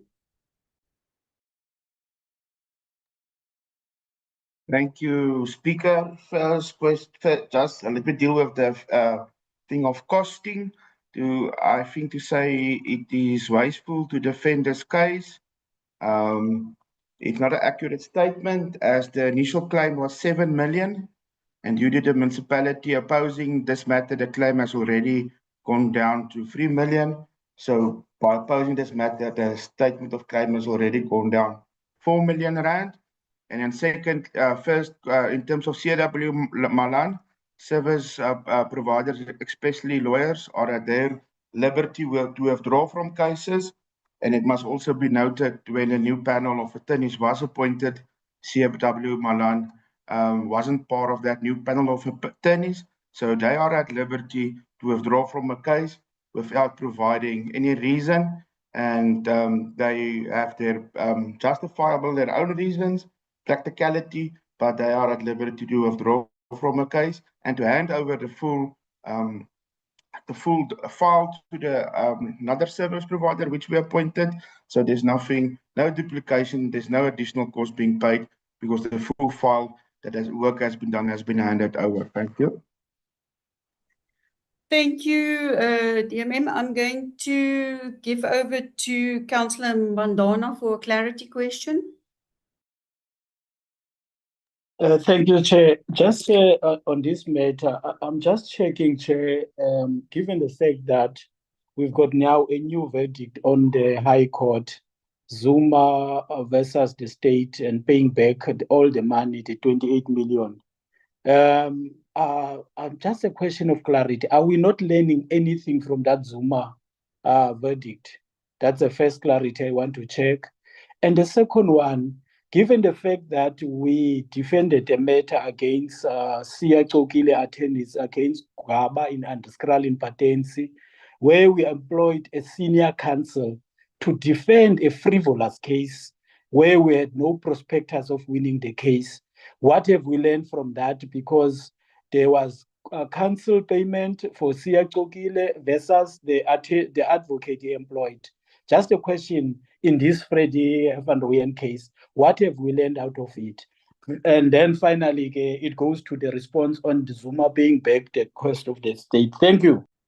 Thank you, Councillor. Those cases have nothing to do with this case, so we can't discuss it at the moment. Councillor van der Linden, your question of clarity. Thank you, Madam Speaker. I'm a speaker on this list. It's not for clarity. Speaker, can you hear? You may go ahead. Yeah, Speaker, my concern is why do we discuss this matter now? This matter is still sub judice.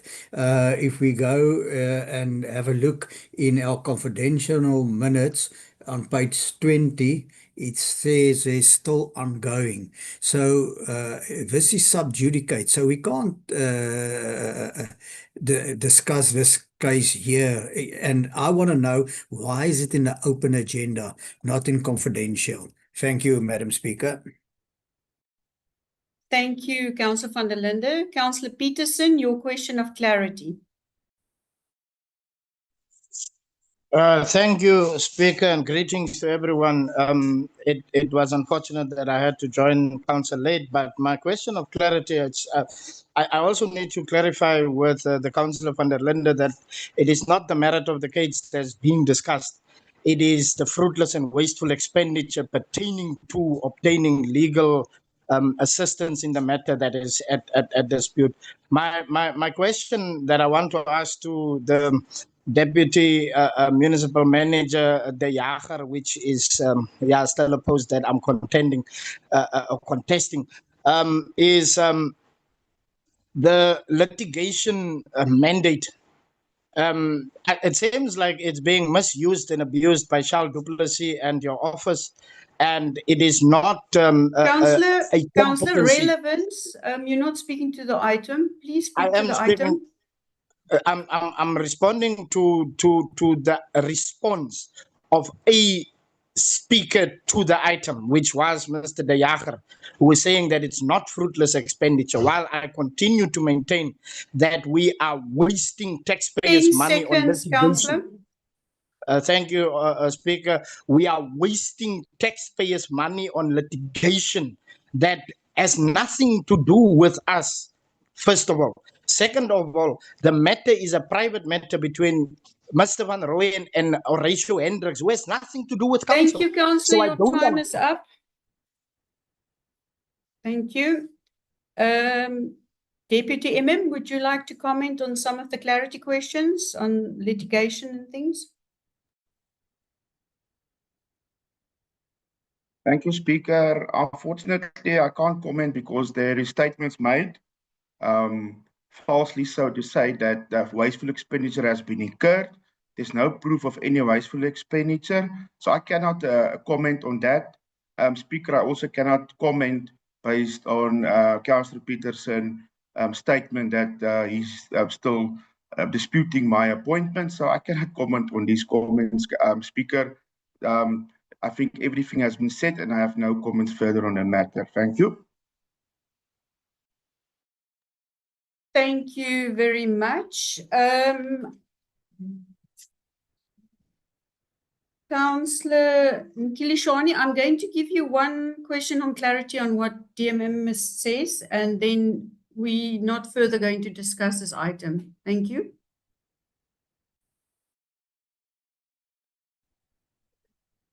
Speaker, just a question to Mr. De Jager. What are the reasons maybe for Koga things that fund Mr. Ryan went from 7 million to 3 million? Did they know maybe the reasons behind for Mr. Van Rooyen to go from this amount? I thank you, Speaker. Thank you very much. I'm going to give back to DMM, and I think Councillor van der Linde's question wasn't answered on why is this in the open agenda, and that's an ongoing case. So just that question as well. Thank you. Good day, Speaker. Yes, the reason why it was a request by Councillor Nkilishani in terms of Rule 59, that's why we are not discussing the merits. And I think also the question raised by Councillor Nkilishani now is based on the merits, and in terms of the matter, that matter is sub judice. So I will not be able to give an answer on the question of Councillor Nkalishani now. Thank you. Thank you for that clarity. Before I go to the motion of exigency, what I'm going to do, I'm going to give to Councillor Zana and to Councillor Foley to table their items. Then I'm going to ask for a caucus and a comfort break for 15 minutes. So I'm going to give over to Councillor Zana first. Thank you. Thank you, Speaker. Mine was I was the speaker on the previous item, but I've raised my hand, but you did not acknowledge me because I had a question on page 3776.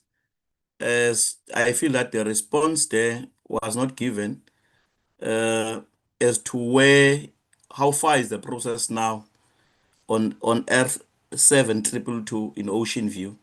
Thereafter, then my response, I can then table the motion, Speaker. Thank you, You can Councillor just double Zana. check your notes. Thank you. I will check. Deputy MM, do you have an answer on that one?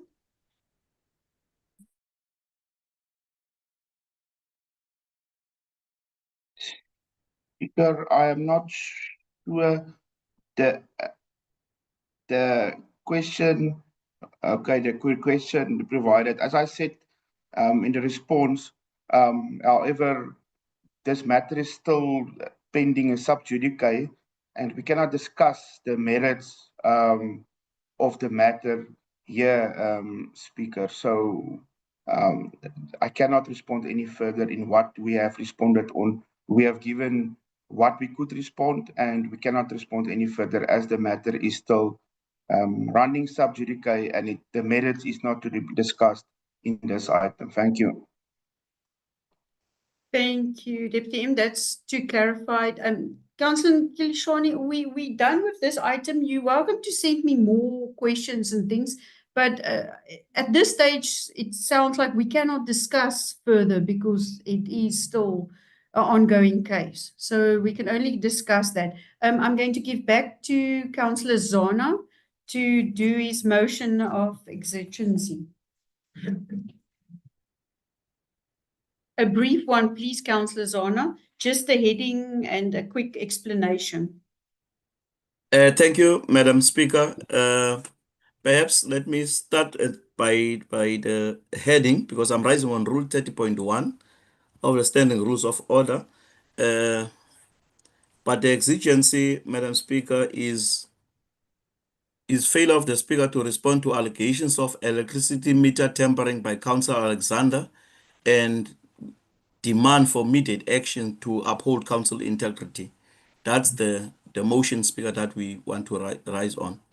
Can I get into further finer details, Speaker, not the in-depth? No. Okay. No, I think we're going to take the motion and then I'm going to take Councillor Foley's motion in brief. Then we go on a comfort break and break up in our caucus, and then we'll come back and then discuss it further. Okay. Thank you, Madam Speaker. Thank you. Councillor Foley.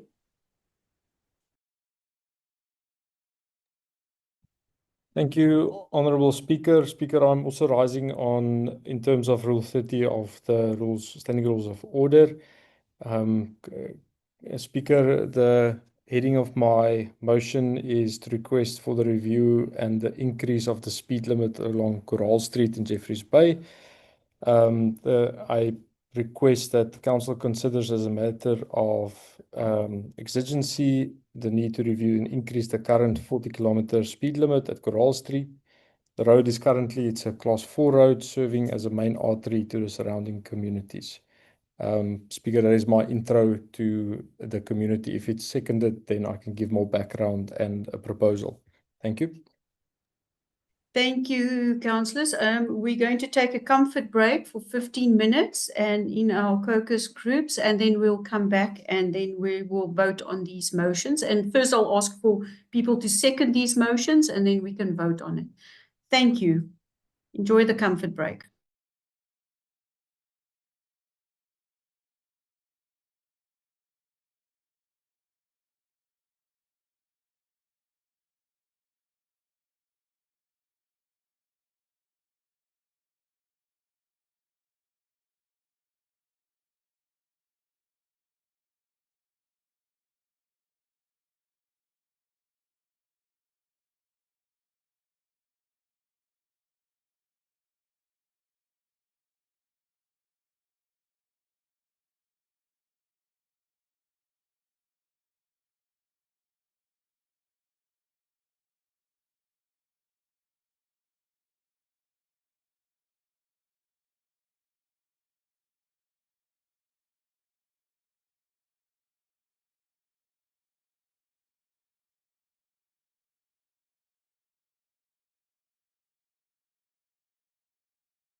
Welcome back, everybody. I hope you had a good comfort break. Councillor Zana, after thinking in my comfort break, I have decided as speaker to ask you to maybe reintroduce your motion of exurgence in the confidential after we've dealt with confidential 1 and 2, because it's regarding a councillor. So I would like to move that to the confidential. And then we can also do Councillor Foley's one. Yes, Councillor Zana. Speaker, I don't know, but I think there are many councillors that we've discussed on open agenda. I don't know where is it coming from or what informs your decision to discuss it on what is this confidential agenda. The issues of Councillor Peterson was a councillor. We've discussed many councillors here, so I don't know. What can you just perhaps elaborate and from what rule or what is guiding you for arriving at this decision? Thank you, Councillor. I've discussed it and I've decided to use Rule 3.3.2. So it's personal and private information. So I've decided to can you please reintroduce it in the confidential? That is the rule that I use. Thank you. Councillor Peterson and Mandona, I'm not going to recognize you. I will only speak to the Chief Whip at this stage. Chief Whip, could you give me indication that you will reintroduce the item in our confidential? Thank you, Madam Speaker. Madam Speaker, I know that we are coming from a comfort break. I'm going to ask for a 5-minute caucus. Thank you. Okay, thank you. I will allow that. Thank you, Councillor. Please, can we have a 5-minute caucus? Thank you.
Welcome back, everybody. Councillor Zana.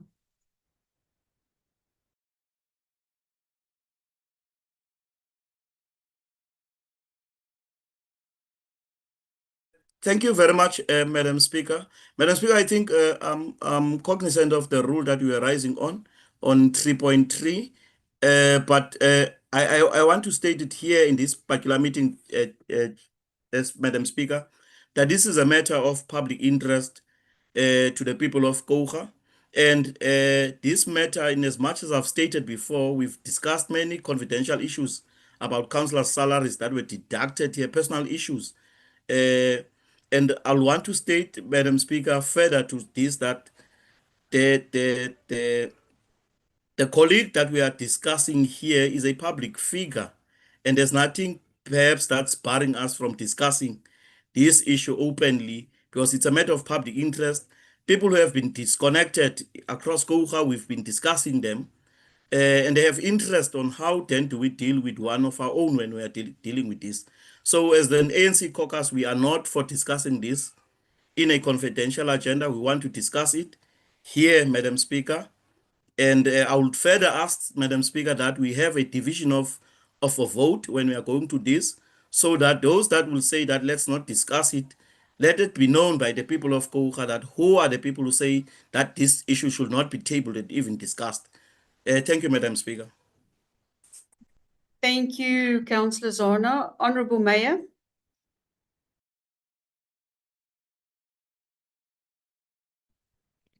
Thank you, Speaker. Speaker, the decision whether it is discussed or not discussed is not on the table now. The decision is just, and you've actually made the decision already, that it should be, it is your prerogative as Speaker where it should be discussed. So therefore, it's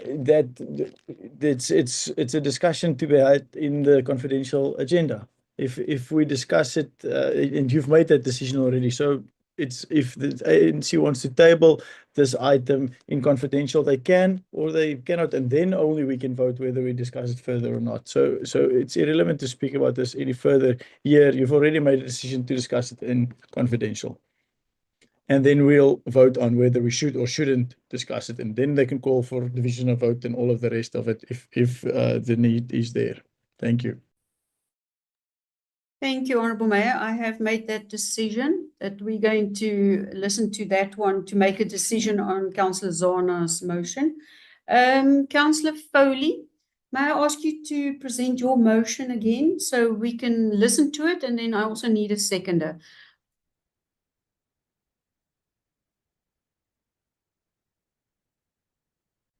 Thank you, Speaker. Speaker, I just want to get clarity. I already introduced the motion, but should it be seconded first before I bring the background and the recommendations? Or should I bring the background and the recommendations before I get seconded? Thank you, Councillor Foley. Let's ask for a seconder, and then you can give us more background on the item. Councillor van die Kerk.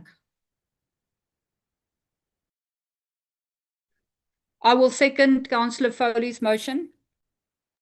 Thank you very much, Councillor Foley. I'm going to give back to you. Councillor Mkilishwane and Councillor Peterson, I'm not going to recognize you at this stage. I will do it when we discuss the item. Thank you, Councillor Foley.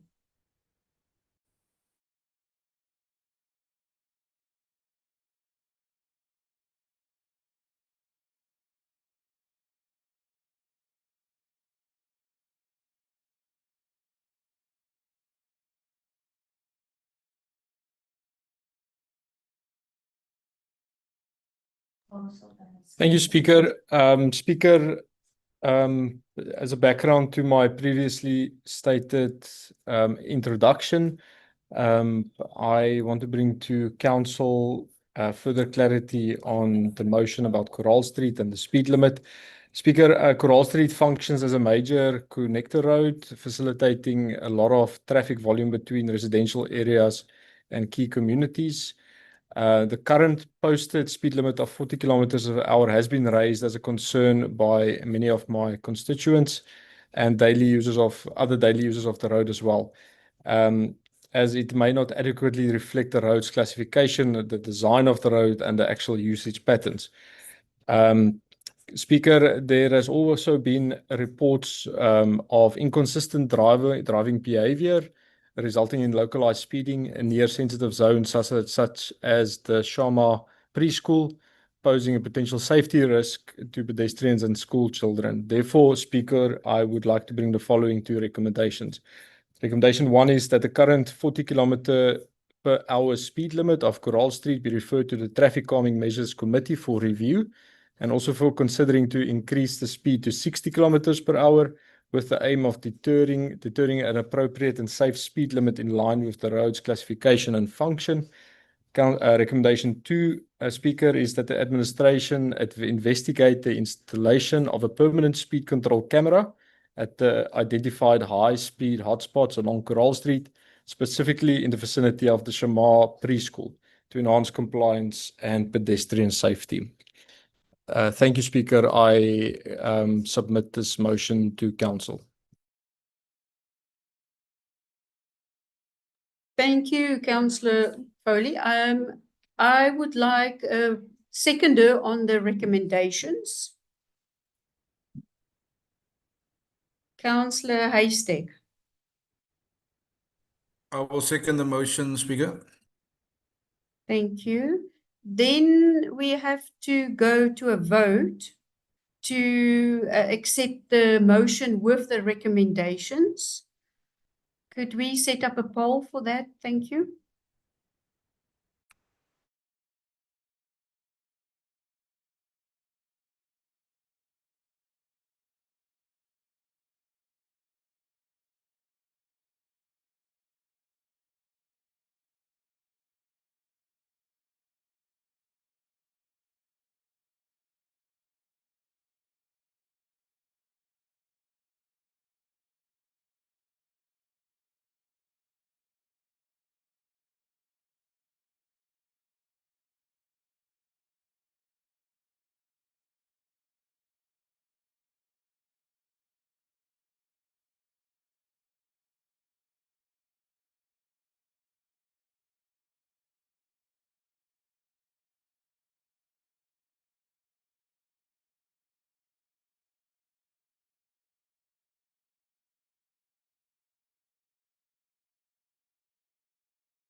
Councillors, please vote.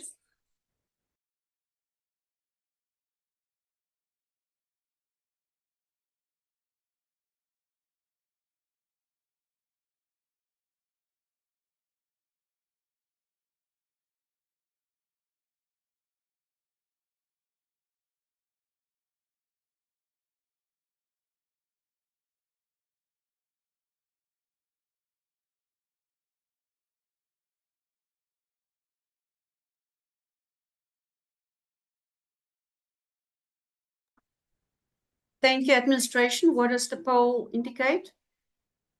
22 in favor, 5 not in favor, and 1 abstention.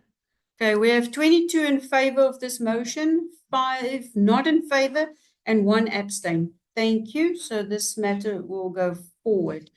Thank you for the public for joining us on a very long and successful day. I'm going to give the administration a while to just remove people that's not in the confidential. Then we're going to move to the confidential. Thank you.